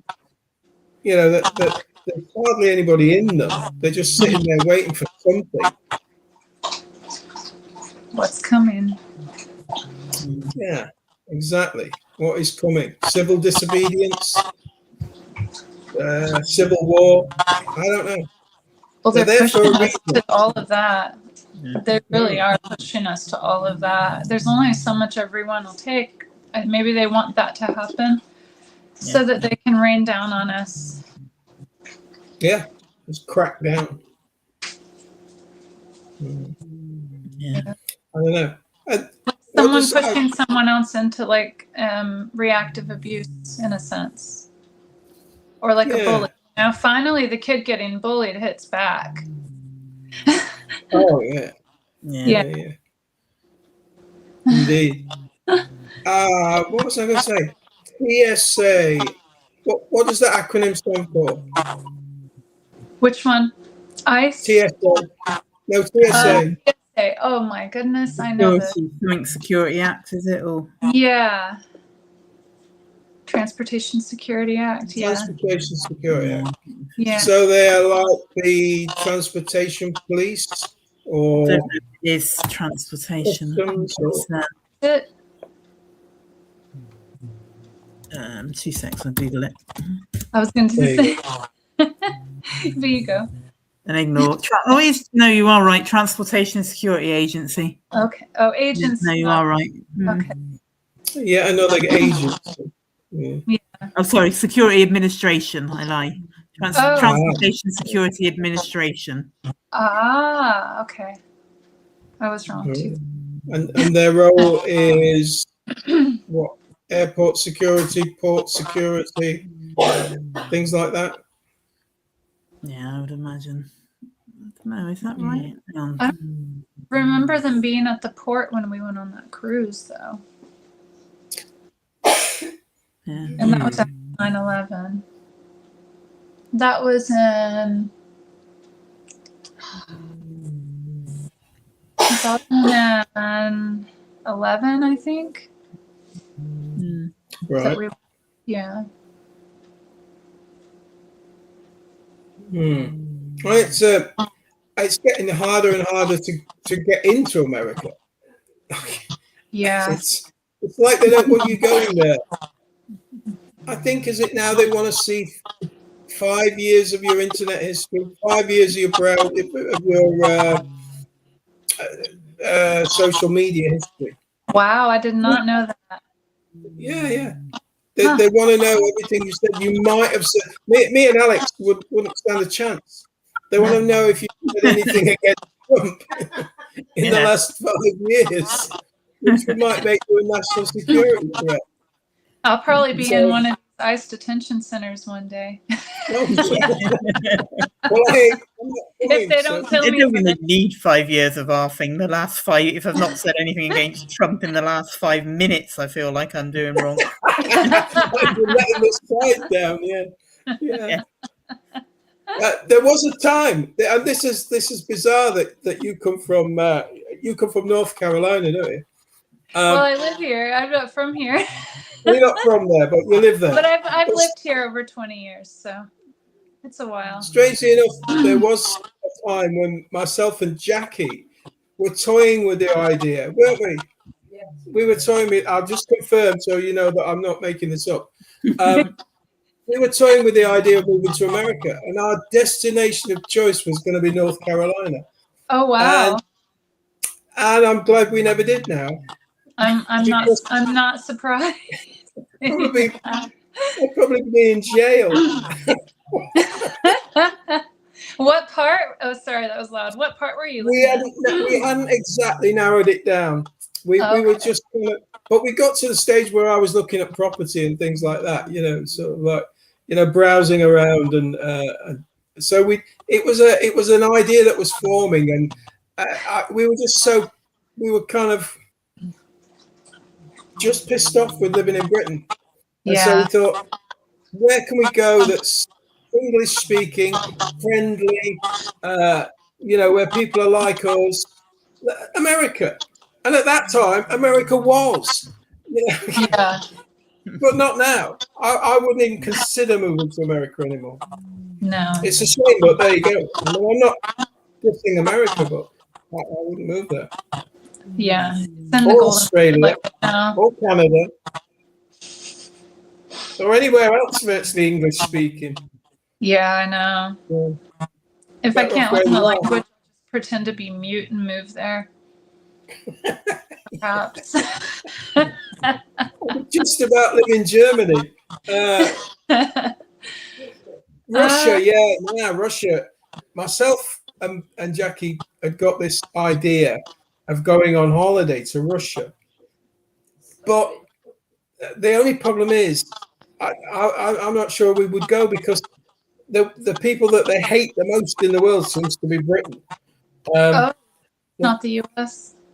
Well, they hate Britain because they know that Britain has been behind, everything for forever. Since the Crimean War, we've had it in for Russia, and I kind of did a program on it. Yeah. But certainly during the Ukraine conflicts, we've been behind an awful lot, and so I'm not quite sure I'd feel safe enough to go, to be honest. I'm sure the Russian people would be.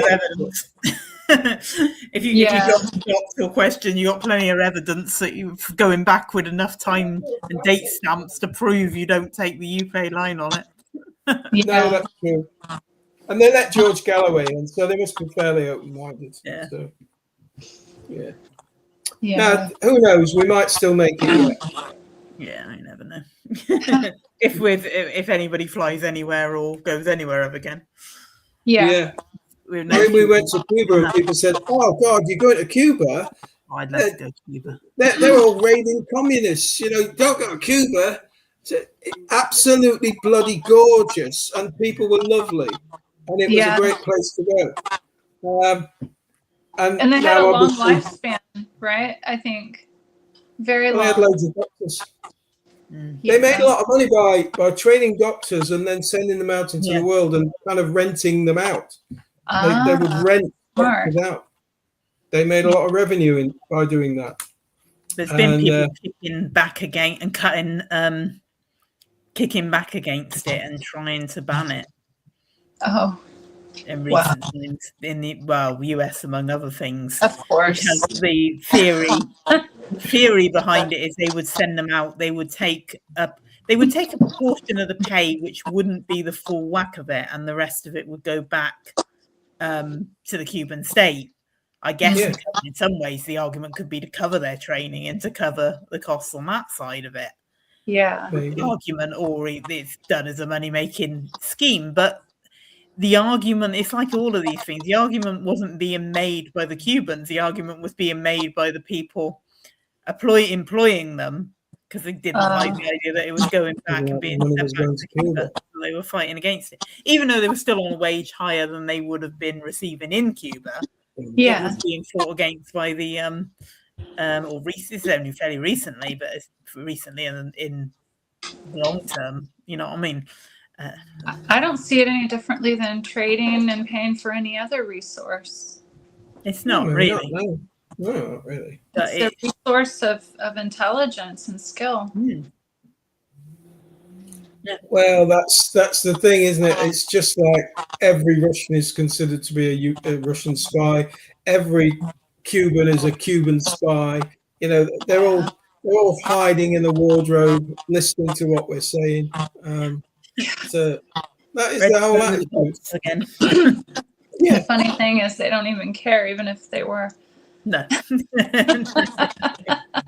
the problem is the West projects what it would do, what it's thinking, what it does, what its actions are, which are what its beliefs are, and how it treats its people on its enemies. Yep. It assumes that they do the same. There's a condition, there's a name for that condition in psychology world. Probably is. I don't. Oh, yeah. It might be projection. In the DSM. Projecting it onto, it's always somebody else's fault. Yeah. It's much like Trump. It's never Trump's fault. It's always, and it's never Starmer's fault. Nothing Starmer does is ever his fault. Never. It's always, I was given really bad advice. Yeah, but you're in charge. Listen to it. You're in charge. Yeah. And he won't listen to the ones trying to give him good advice. Oh no. No, there aren't any. No.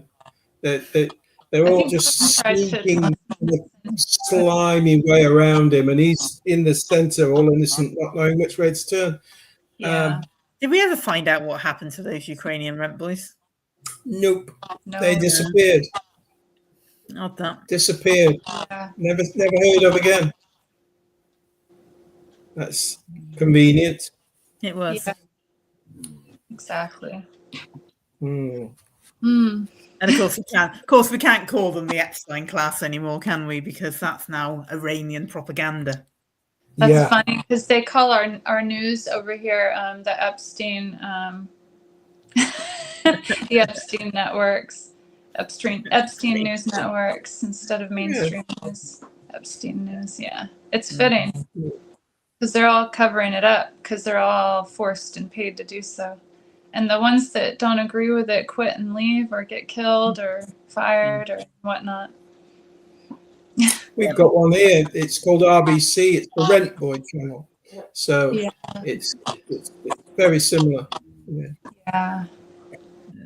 Sad. Okay. All right. So having dissed Trump that much, where are we now? I think we're on your next one. I'm rapidly in my head trying to remember.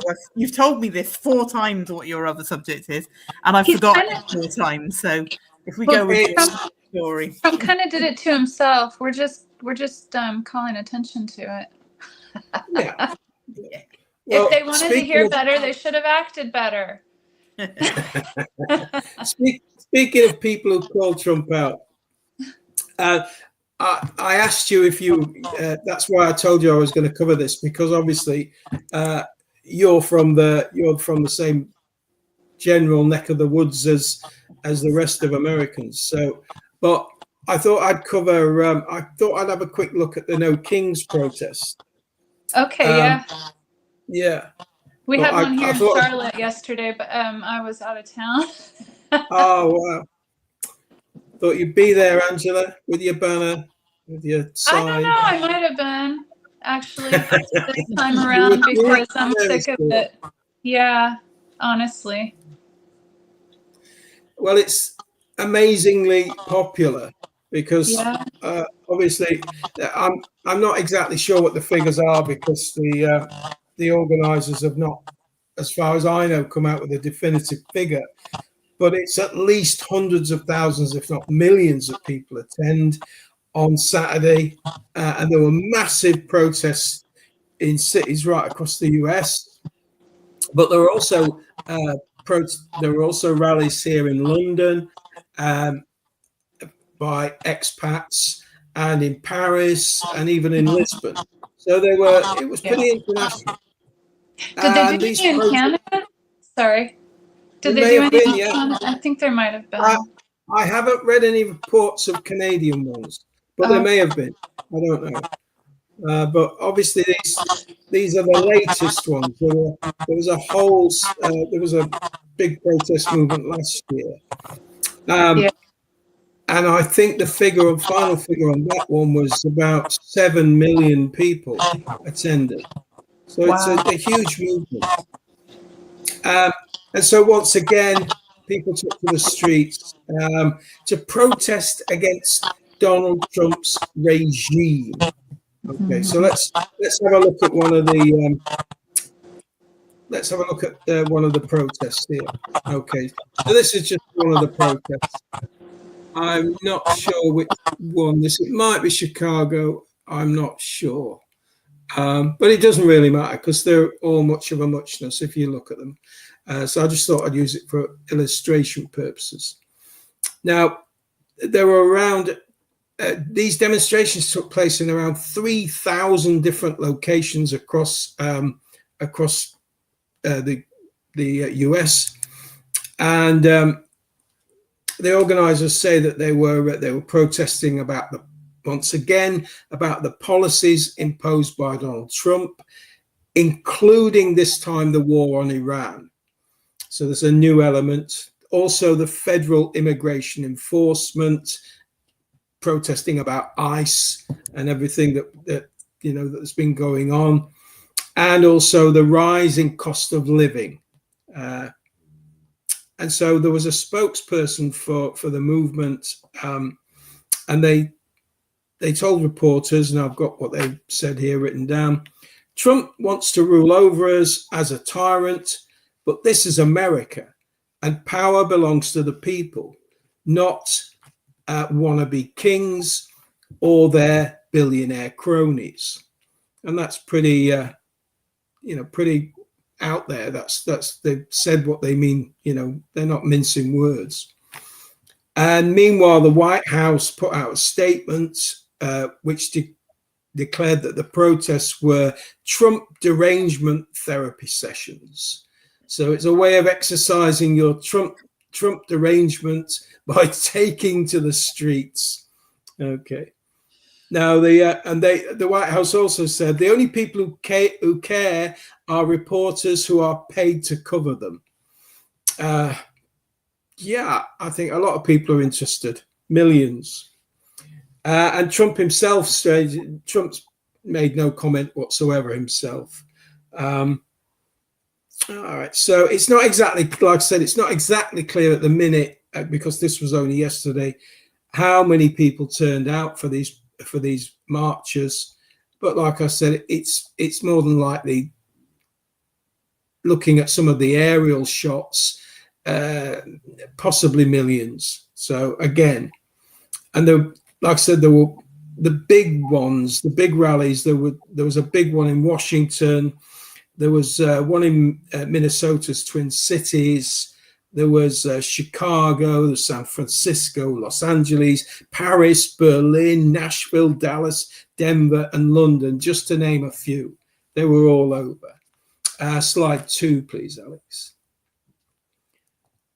And this one's in Los Angeles, which is fairly obvious by saying LA loves immigrants. And this one's San Francisco, if we've got this one. Did we manage to get, there we go. Where they actually made a human banner on Ocean Beach in San Francisco, which I think is pretty cool. And that's a good statement. Now, these marches mostly went off without incident, except in a few places. In Atlanta, Georgia, police fired tear gas when some of the attendees tried to get on the access ramp to I-285. So that was one incident. And in Philadelphia, the march was attended by Martin Luther King III, who's the second eldest son of the civil rights leader, well, the murdered civil rights leader. And at the main rally, which was in St. Paul's, Minnesota, Bruce Springsteen actually performed. And you can see Bruce Springsteen here at that rally at slide 4. There he is. He doesn't look quite as young as he once was, but he's still going. Okay. Now, there were some counter protests. There were some small counter protests, and we can see one of them here at slide 5. And these counter protests were organized by the Proud Boys and another organization called the Oath. So they're kind of ultra MAGA type people. And you can pretty much see, as opposed to the marchers who came as they were, these guys came ready for trouble. They helmets and goggles and masks, very, very different from the rest of the marchers. And there were a couple of incidents involving these guys, but the police mainly kept them penned in. And they attended at West Palm Beach, Florida was one place where they were, and in Dallas, Texas, there were another. And there was a strange incident in Hawaii's capital, Honolulu, where police closed off the roads and evacuated central areas after a bomb threat was called in just before the planned march and rally. And their rally was moved from the state capitol grounds to the Iolani Palace grounds.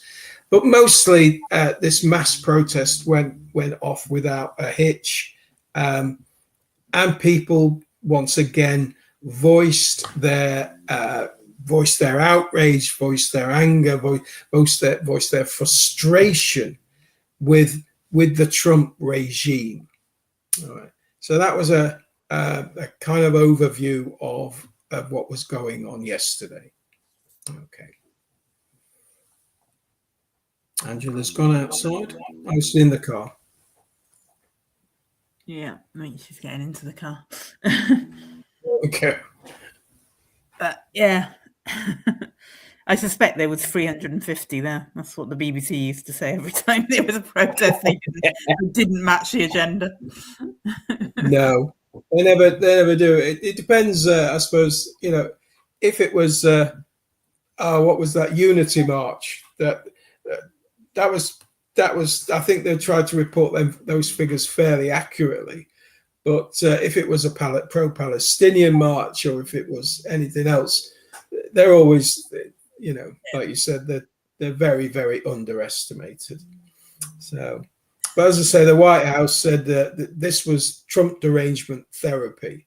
So anyone who doesn't agree with Trump is deranged.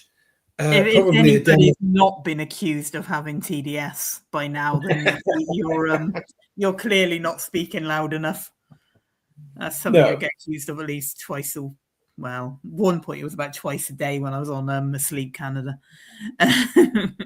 but I get it at least once a week, I think. Oh, you got TDS. Your TDS is playing up. No, I think it's. I'm not. My view of Trump is far from deranged. It is perfectly in line with what he is and who he is. And you can sit there and you can quote to people his literal own words. You can judge him by his own words, and they still argue it. And they're still, you got TDS. I think it's a condition that people get once a month. And they get very, very angry. Donald Trump. I think that's what it is. It's kind of put in that same kind of bracket. If it's very, very angry, then I think I get it about once a week. Yeah. Is it your time of the Trump derangement syndrome? Yeah, exactly. Well, yeah. About right. Yeah, about right. Yeah. But no doubt, there would have been a lot of Democrats there, but it's not been organized by the Democrats. You can't put that onto the Democrats because there was just as many Republicans there and people of no political allegiance as well, because it covers the whole spectrum.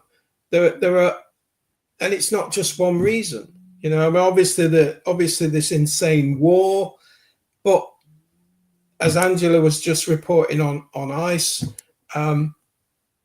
obviously all of that's going on, and that has been going on for a while, and then the general lack of interest that Trump seems to have in his own country, I think. Yeah. I'm back. Sorry.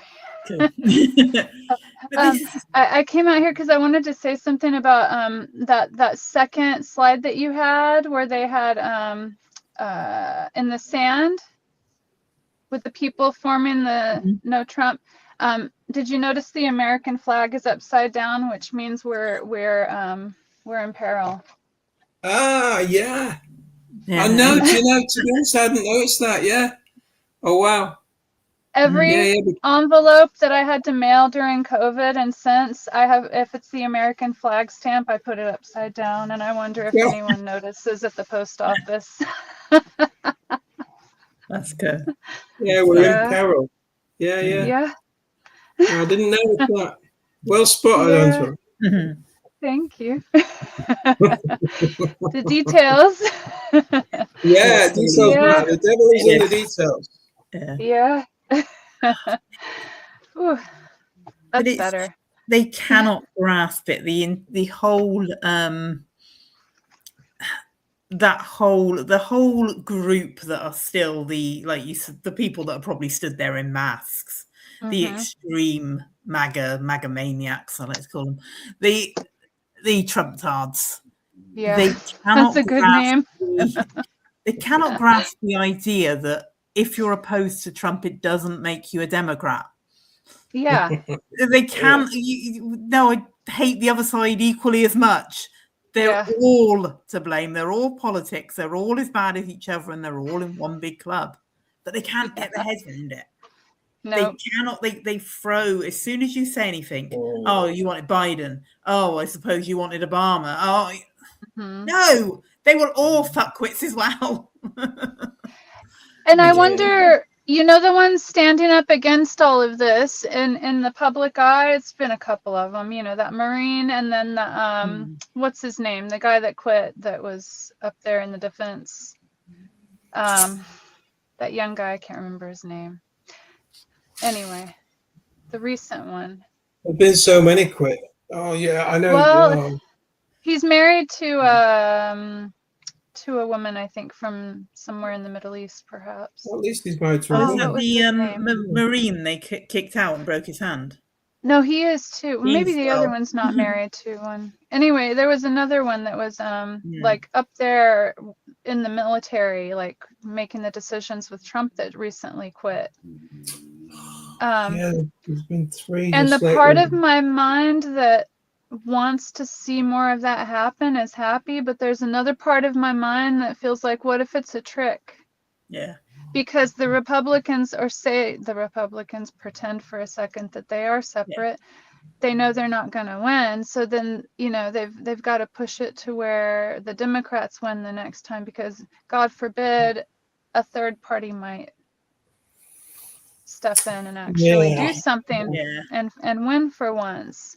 So they've got to control the narrative so it only stays within the two-party system, so you have to vote for this shit or this shit. Yeah. Yeah, your system's very sewn up, isn't it? I mean, it's very, very difficult for anybody to break the mold of and because it's all about the donors in the end.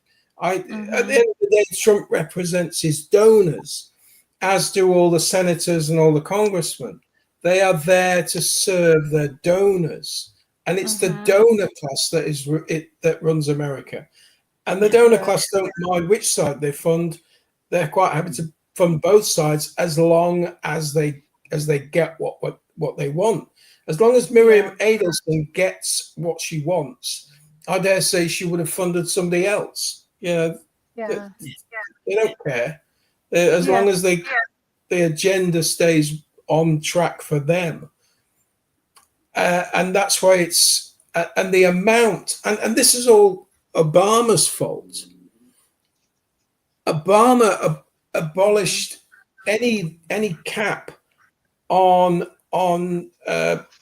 campaign funding, which just opened up the floodgates and now that the amounts of money that are pumped in it just makes independence almost. I mean, there were in the last presidential run-up, there were several independents, weren't there? What was the Asian guy called? Oh, you really liked him, Ducky. What was he called? The guy who was running at the same time as Trump was running. Oh, what was his name? You really quite liked him. Forgot his name. You see how quickly we forget. Yeah, he said a lot of things that made sense. Was it Ron Paul? No, it wasn't Ron Paul. No, he's almost unknown in some sense. He was an Asian kind of guy. All right. Yeah, he turned out to be a Trump follower in the end. But he turned out to be a Trump follower in the end. Yeah. Well, they all cave in the end, don't they? Yeah, they do. No. What they hope to do is get a job in the administration because they can then sort of donate their votes, can't they? Win so many seats, win so many states, or whatever, and then you can give that. I think that's how it works. You can give your votes to who you want. Yeah. So, Joe Kent was the most recent one to quit. That's his name, Joe Kent. Joe Kent. That was it. Yeah, that one. And then the Marine is in the Green Party. And the Green Party never wins. So just not it's messed up. Strange enough, there's a kind of there is a much bigger base now for the Green Party in the UK. They've got some strange ideas, but there has certainly got a much bigger following. Those and the party that's to the right of the Conservatives reform, and then there's a party that's to the right of them, which seems to be gathering even more. So I don't know how far right we can go. We might as well just. So we fall off the We cliff. do know how far right we can go. Camping Where we are. EDL, There's a reason we say we're in the Fourth Reich. We need to jump the ship before we go over the waterfall. And I still do believe. And the problem is, left and right is an illusion in the sense that they're all fighting the same battle.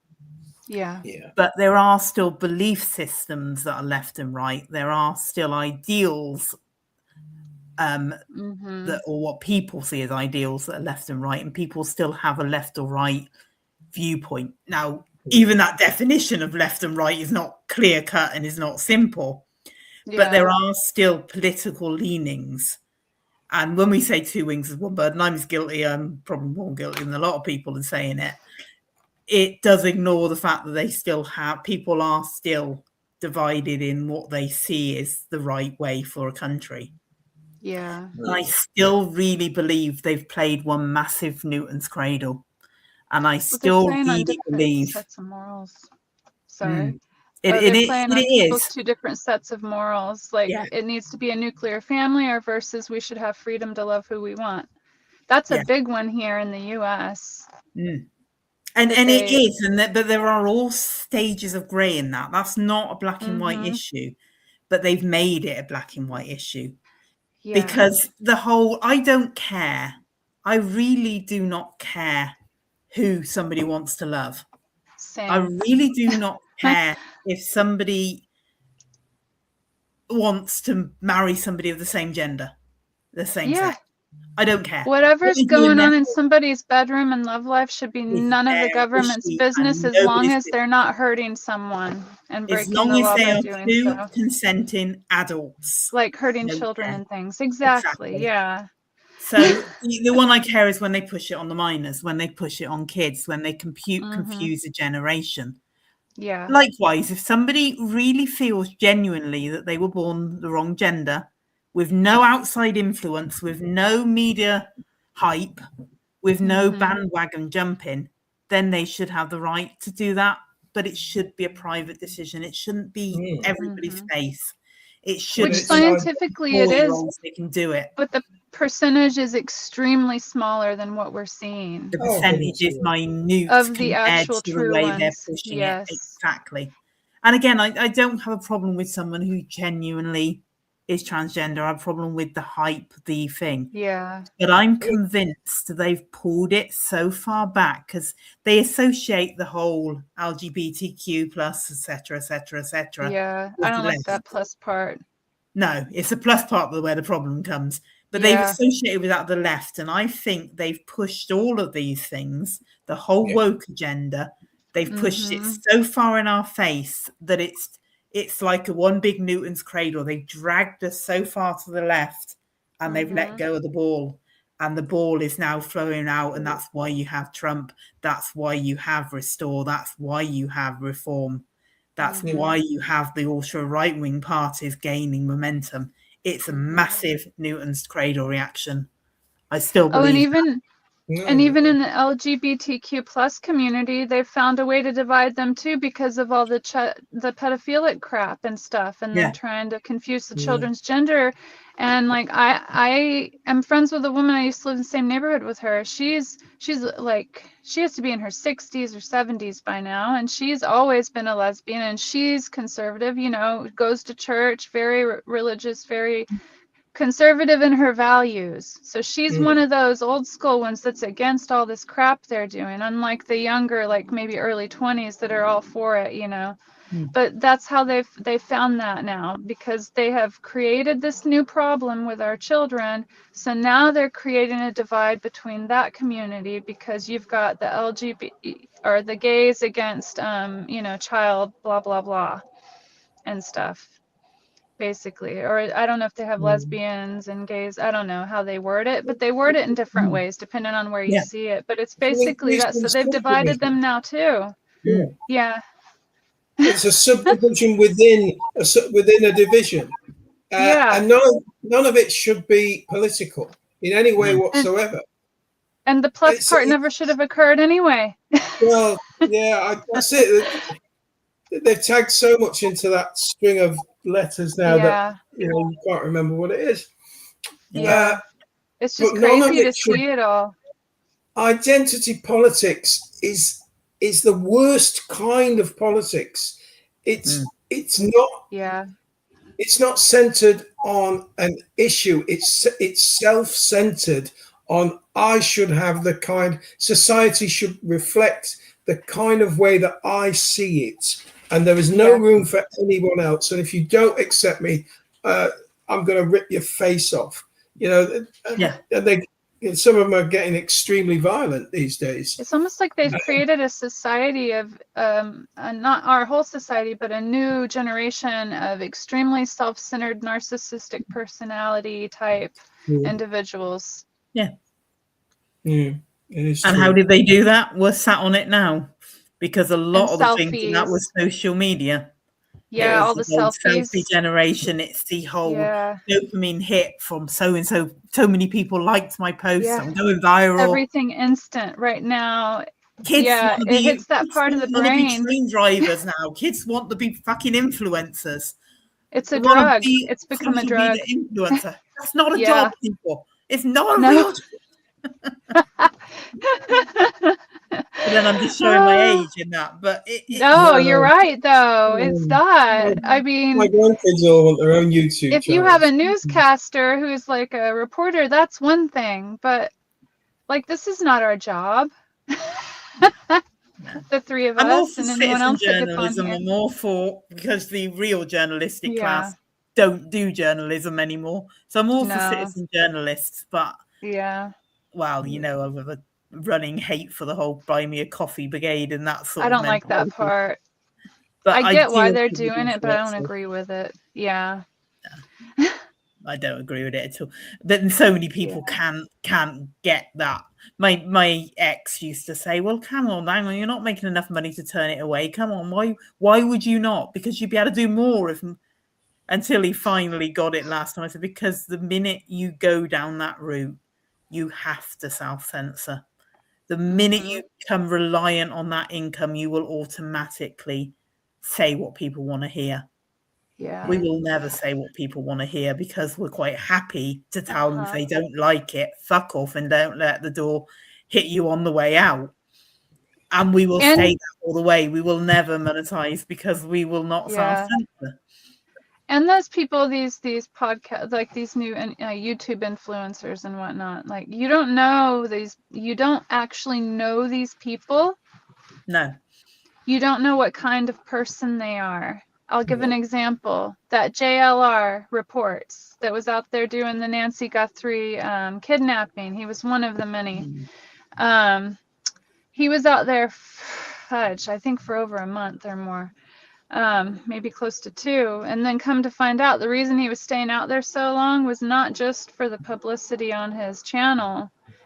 It's because he beat up his now ex-girlfriend, choked her. She thought she was going to die. He broke her nose, and they can't arrest him if he's not in the state. So he's just staying out. Yeah. Yeah.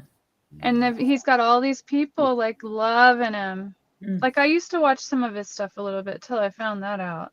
But I mean, these people are paying these subscriptions. They're sending him the coffees or whatever the crap that is. Doing free subscriptions for other people that he probably just holds on to the money for that. On that Patreon, I think it is. So it's like, these people are funding him to be able to pay for his legal defense, likely to be able to fight off, the horrific thing he did to her. So I heard an interesting thing today. I heard somebody say that the job of a reporter, the job of a journalist, the job of a broadcaster is to make themselves redundant, because in an ideal situation, in an ideal world, you would not need reporters, because these things, terrible things wouldn't happen. But that's never going to happen because that's human nature. But in a way, accepting money for sitting and chatting to other people who make money out of sitting and chatting to other people, it's a very easy living, and it seems to me to be disingenuous. If you're really concerned, then you do it for nothing. If you really want to bring, obviously everybody needs a job. Everybody needs to earn a living. But by constantly begging, you're making yourself like a televangelist. And Exactly. it is exactly that. It is. And I got no problem. You want to put up a YouTube channel teaching people how to knit. You want to put up a Facebook page that does podcasts on cooking. Then by all means monetize it. By all means pay for it. By all means. It's like a little tiny cooking group, or you're the teacher sort of mindset. Yeah. Exactly. If you're telling the truth, if you're on there supposedly spreading the truth, you should never, ever put the truth behind a paywall. Exactly. And that is what I have a problem with. I don't care what you do. I don't care what you do. If that's what you want to make money out of, and you're selling a skill, or you're selling training courses, or even to a certain degree, these fuckwits that have you watching 3-hour video. Well, I don't, but you know what I mean? I could do if I was stupid enough. Have you watching a 3-hour video to tell you how to buy their weight loss thing or their exercise program. Even that sort of bloody, well, it is snake or salesman in many ways, but that sort of person, by all means, even that, but do not put the truth behind a paywall. If you're supposedly informing the public, if you're supposedly telling the truth, do not put that behind a paywall. You're disingenuous. I can't get my words out tonight. And wow. Yeah. Yeah, I know what you mean. To be honest. You shouldn't have to buy someone else's opinion. You can have your own opinion. You have your own. You should be the captain of your own ship, the president of your own country, inside your own mind. Exactly right. It's so easy to think like that, isn't it? But we live in such a commercialized world that anyone who is going to make it into the millions of followers, they all want money. That is just the nature of the way it is, And they get pretty cocky about it after a while too. Oh yeah. Inflates their ego pretty big, some of them. Not all of them, but some. I get that some ways, because when I start, people probably do think I have an ego, and they probably do conclude that. When I started out, I would have said everything. I'd have said, well, I think, or well, maybe, or whatever. But you go along the line and you see so much crap pronounced with such confidence that it stops you using the maybe, because you're seeing so much crap from the other side. You stop saying, well, I think, because the people preaching the crap will not say I think. So you end up being more, well, this is the case. Because they're wrong, and everything they're preaching is wrong, but they're saying it with such confidence that you do end up not getting cocky. They probably don't say I think because they don't actually think. No, they don't. That probably is the truth. But you'll find that there's a. But I know what you mean. It's actually something. It's actually got a name, but there is something. I've kind of gotten like that myself when I talk to anyone, because I'm just like sick of it. I'm sick of all the lies, and I see through it. And if I haven't yet, I will. I'm confident in that. There is an extent to which we all, when we go out and look for things and we want to find out about things, we do absorb other people's opinions or other people's work, let's say. But then if you do the research, and this happened to me today. Again, it's been one of those days. Lots of things that I can relate to happen today. I was watching someone talking about the Schofield Bible, and they said with great confidence the Schofield Bible was funded by the Rothschilds. Well, I spent a considerable amount of time trying to get to the bottom of this, and I traced down the exact 4 people who donated to the Schofield Bible, and none of them were the Rothschilds. And that is just Chinese whispers. There is no proof. And if there was, I would be the first to jump on it, because the Rothschilds aren't exactly my favorite people in the world.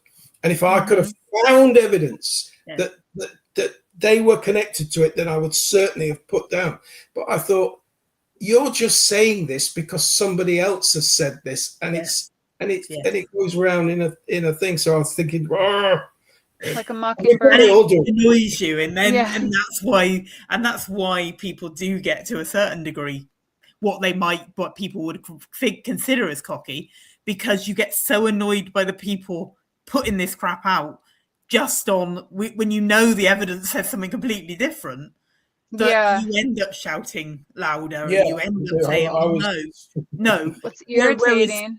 At least when I started, Glenn was always a lot more confident than me from when he first started. But when I started, it was, I think, and maybe, but I don't now. I am not that person anymore. Now it's, that's a load. I'm sorry, but if you're stupid enough to believe that, you've got your blinkers on and you're a fuckwit. Now, that's where I am now. But when I started out, I wouldn't have been. Exactly. Me too. Yeah, because that is exactly how you get. That is exactly what doing this turns you into. It whittles your patience down to the point where you just don't have any patience with fuckwits. I was like that before you guys got me to come on. But it is. It's not like in real life. In a year's time, you'll be sitting there going, fucking that. It's the last so many years about arguing with these fuckwits. You won't even have to be on air to do it. You can get it without even being in this situation, because you've probably had the same. Even before you were physically on a show, you've probably had the same. You've said something in a post, you've told somebody to their face, and they've repeated something back to you that has no basis in fact, and you think, oh, well, I think I've been like this since I was I think maybe all my life, because my mom would get so angry because I would question everything, and my grandfather, he told me to question everything, even if you have to do it respectfully, because you're a child. Question everything, especially if it doesn't make sense. And he but that was the generation where we were taught to think for ourselves instead of taught what to think. But I used to get in trouble at school for not just going along with things and asking why.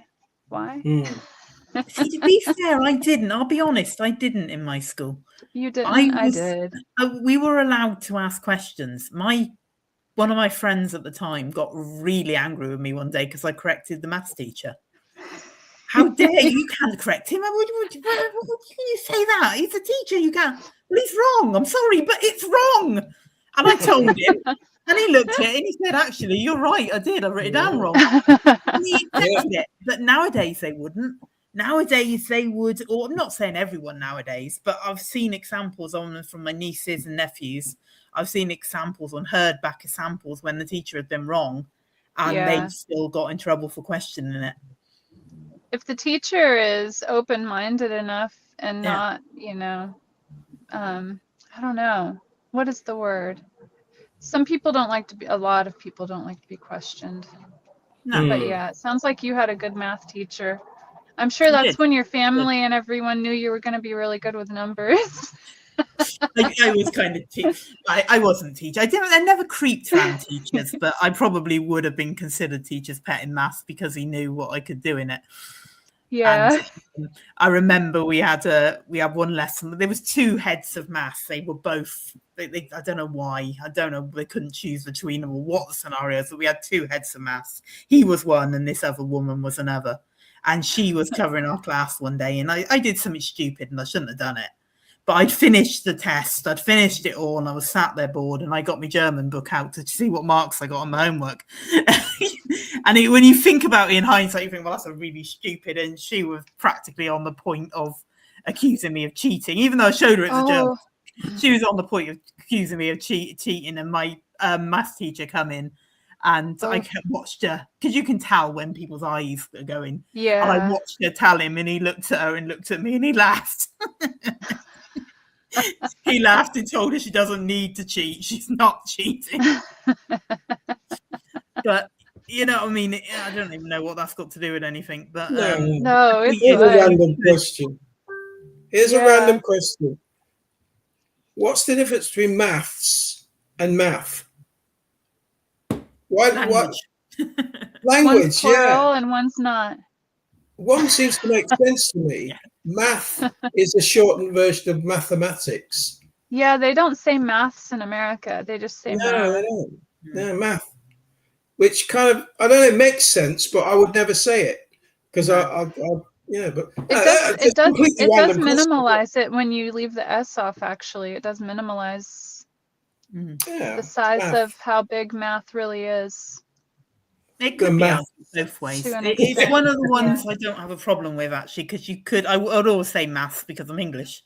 Unfortunately, I'm British. I don't like that either, but you know what I mean.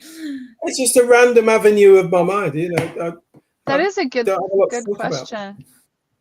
But you could argue it as a singular, because you could argue that the whole study of math is one thing. Yeah. Or you could argue it as the whole of maths incorporates everything from percentages to calculus to algebra to trigonometry. So you can argue either way. Yeah, you're right. I'm just thinking you're taking the plural S, shortening the word and sticking the plural from the end and sticking it in the middle. It's kind of that one. The American math has an argument. I'm not so convinced on things like colour. There should be a U in there. It's not aluminum.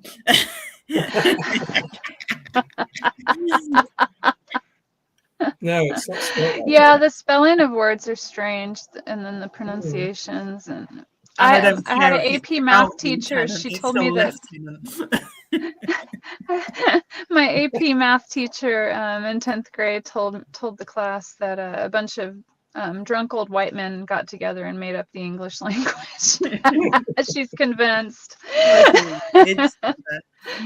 She was funny. It's an amazingly hard language to learn, because we've got so many meanings for the same sound, you know. And things will be spelled differently, but sound the same, or sound differently, but spelled the same. Dear, dear, and dear. Three different meanings for dear. Two and two. Or even more, I don't know. Yeah. That's too dear, there's a dear, hello dear. You know. Yeah. See how easily I've got us off track. It's okay. Maybe we all have ADHD or something. I'm just joking. It's not just we haven't even got to the last subject. No. And I was looking forward to that one. We can get to it. We can, I'll do it very quickly then, if this is my last one. The one I wanted to thing is the story that's recently come out of is this girl here. Oh, and she's that's so sad. Than a girl. And this is Noelia Castillo Ramos. And I think she's 20 or was 25 now. And she, I think, is the youngest, or she's certainly one of the youngest that has actually been euthanized under the, I think it's in Spain, under the euthanasia laws in Spain. Yeah. But this is after a 2-year battle where her father was trying to fight against it. Now, she basically ended up paralyzed, but she ended up paralyzed after jumping off of a building. And she tried to kill herself before this, after following on from a gang rape. So you can understand her mindset, and you can understand, well, you can't understand it unless you've ever been in that situation, I guess. But it's understandable, her mindset in a certain degree, and wanting to do that. But the thing is, the human capability, the human resilience to get over something and to carry on with a life, you may never forget it. It may always affect your life to a certain degree. And I'm trying to be careful how I phrase this. You won't always stay in that same level of pain and horror. And that's what I think the father recognized, and that her being in the midst of it did not. Now, I'm not saying anything against her. And I want to be very clear that I'm not saying anything against her. But her dad, who loves her, has spent 2 years fighting for her to stay alive. And the system has done everything to fight the other way. They can say, you can argue it's on her wishes, on her call. You get stories put out, oh, I want to die in a pretty dress. And I'm not going to have any of my family around because they don't accept it. But all I hear in those words is a child. And she might be 25, but she's barely an adult. She's been fighting this for 2 years. So if she was 25 when she died, then she was 23 when she started fighting for the right to die. Now, she's been through horrors. She had been through horrors. But feeding a system that helps people end it when they are emotionally vulnerable, when they are not in a situation to truly understand what they're wanting,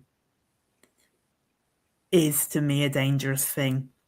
And I see this on the back of all the propaganda that's been coming out over the last couple of months, trying to push through the assisted dying for terminally ill adults. And it starts out being terminally ill adults, but we've seen it in MAID,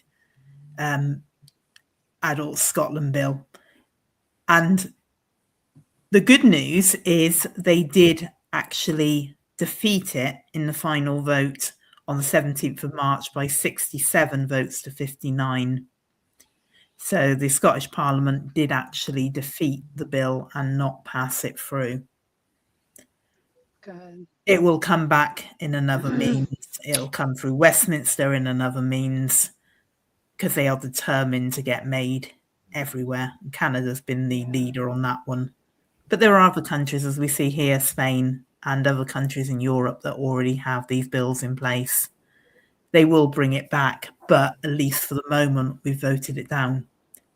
But the other end of the scale, the one we didn't vote down, is it was on 2 days later, on the 19th of March, and was the House of Lords have basically backed the plan to decriminalize abortion up to birth.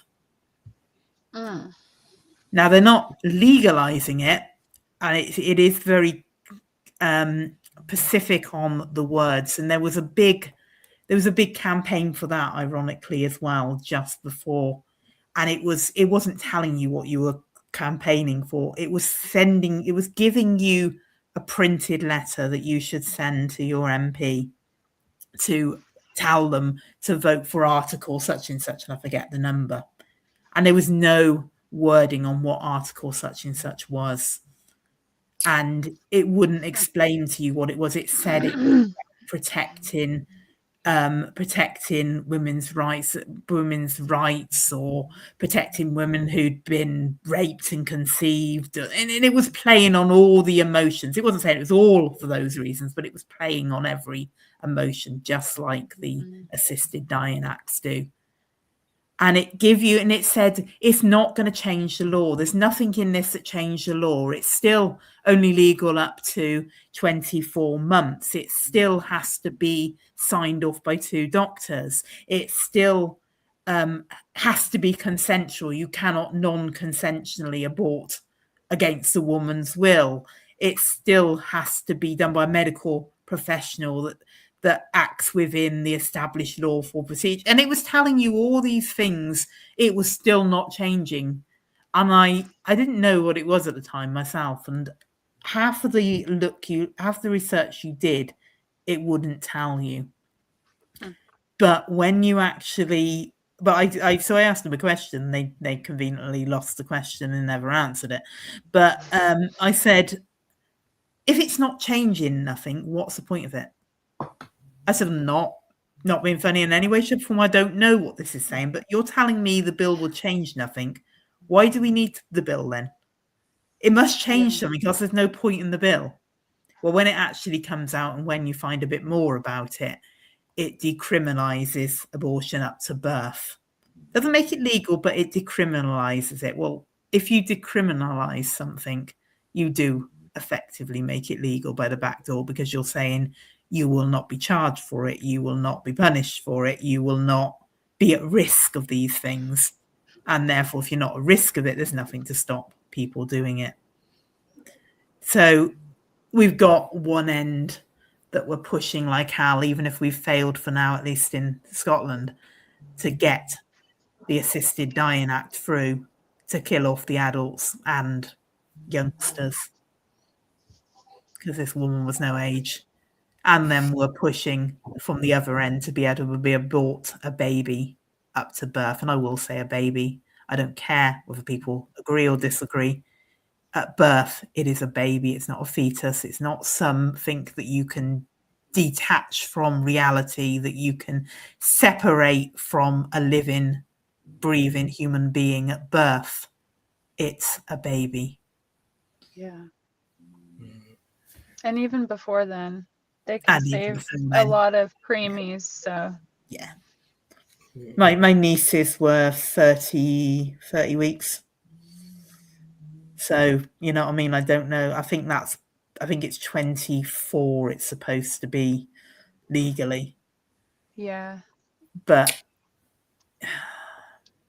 I do know something about the mechanics of late-term abortion, and it's not.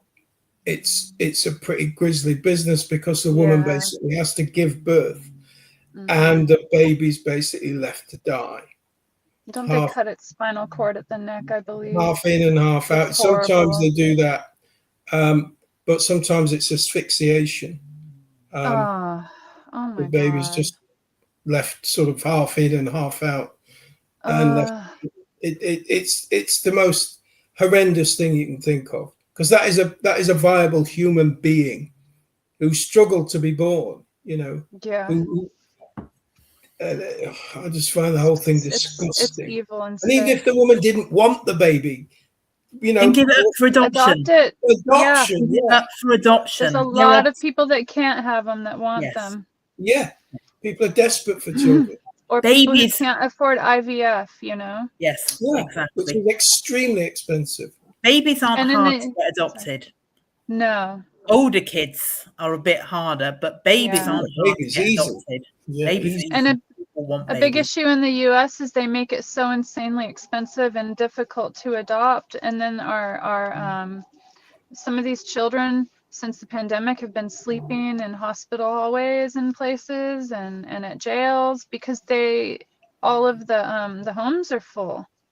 And people can't afford to take on, you know, foster kids, especially in this economy. It's getting worse and worse, and it's ridiculous. It's ridiculous, really. What we have in the case of the young woman is a systemic failure. Yeah. We have a systemic failure by the system that would find it, and let's be honest, this is probably based on cost. It's cheaper to kill someone than it is to give them years and years and years of therapy and counseling and guidance. All of those services cost money. Every single health service is looking to save costs.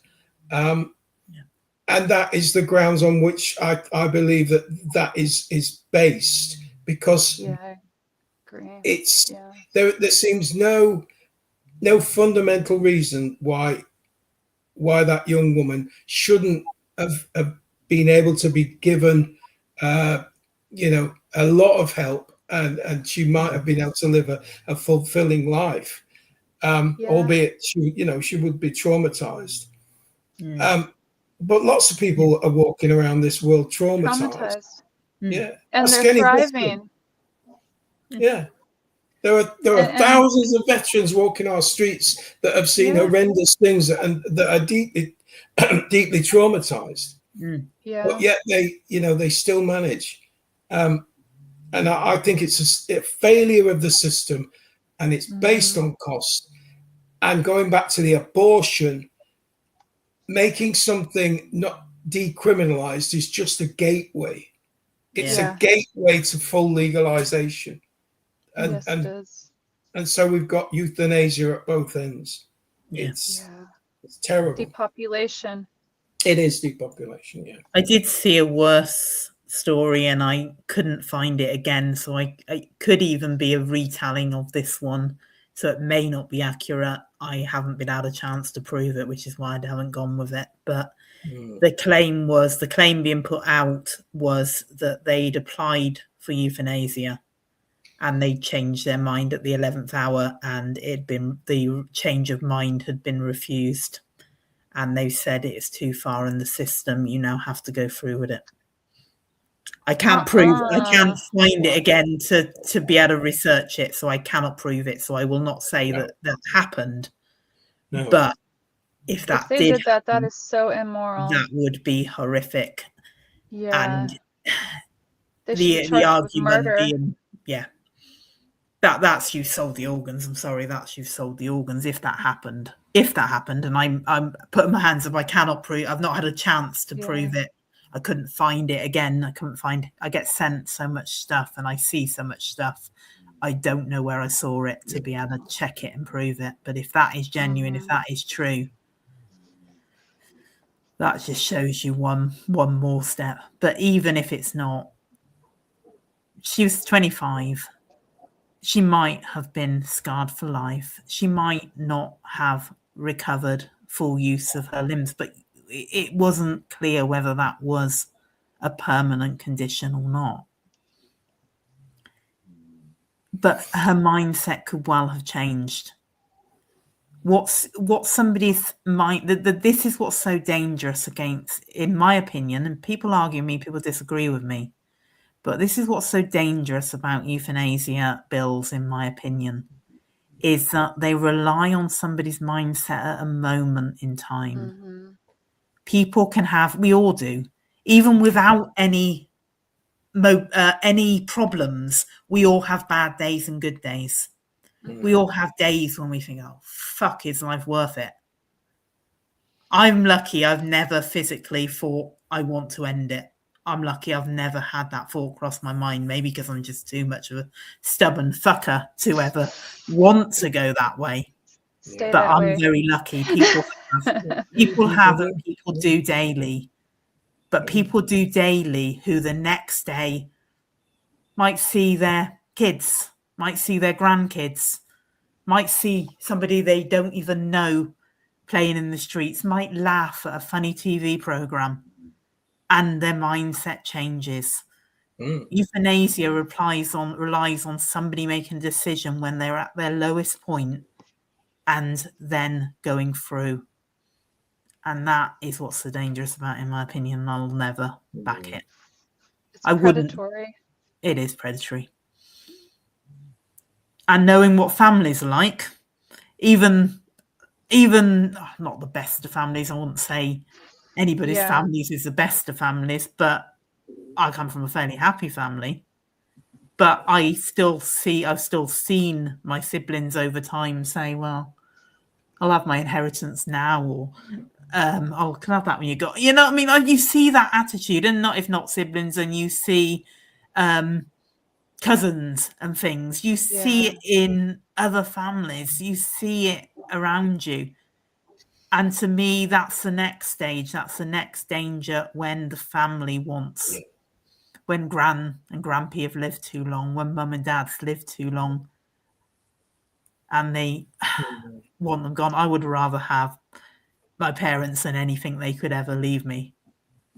But when they I've don't have seen enough people to pay Social Security that people have paid in. Maybe they'll kill us with MAID, since they can't afford to support us with the money that we paid in. Yeah. You're a burden on the system. Even though you paid for it. That's eugenics. Yes, it's pure and simple eugenics. You're not of any use to society. Therefore, the best thing would be to get rid of you. You know what it's reminiscent of to me is my grandmother's stories about the insane asylums they had here. She said that husbands would just lock their wives up if they didn't want to deal with them anymore and say they were crazy and have them committed. And for forever sometimes. Yeah. Yeah. And that's somebody who's I see it going that way, but much more your sinister in a way. Huh? I said, and that's a situation where it's somebody who's supposed to have been the love of your life, that you're prepared to do that because the relationship's soured. Yeah. You know, people are fundamentally assholes. Yeah. We all have but elements. I could see kids doing that to their parents, like you were saying too. Then. Exactly. Yeah. That's why it's That's dangerous. Awful. At least in the past, you had to do it illegally, and that sounds a terrible way of putting it. But yeah, and you wouldn't get the inheritance because your ass would be in prison. Yeah. It wasn't that long ago. It wasn't that long ago when unmarried mothers were put in insane asylums. Yeah. Not that long ago. That long ago. And their babies taken. And or sold. Oh yeah. So, you know, I would hate that we should ever go back to that kind of attitude where, you know, hopefully, I think, well, it doesn't seem to be honest. I don't think we have learned humanity. You can see it in the world all around us. We're just as barbarous, vile, and basically nasty as we ever were. Yeah. And the word humanity is an oxymoron. In many ways, yeah. There you go. That's a happy note to finish on, isn't it? It is, yeah. We probably did, because I think we're on 3.25 hours. But anyway. Yeah. Oh, we are. We could do another hour easy. PM here. We probably could. We probably shouldn't. So we will call how many people are asleep in the audience. Yeah. Well, still got 25 people listening, which for live on Facebook figures. So I think we will. I think we will wrap it up. So, unless anybody has any last thoughts for the audience. No, I think we've said it all. Have we? And then some. Yeah. No worries. Well, like I say, we'll wrap it up. It's Sunday night now. I'll be back at Tuesday at 9 p.m. with Gleam in the North. Ian will be back Wednesday at 7 p.m. with Smokem. Glenn will be back on Friday at 7:30 with The Man in Black. We'll be back next Sunday afternoon at 1:50 with The Lone Gunman Rides again, and at 8 p.m. next Sunday night with Last Jacobites International. Snowy, as I said, contact me if you want to come on another day. Maybe we can get you somewhere maybe you can sit in your car down in the town and try and get an internet connection there.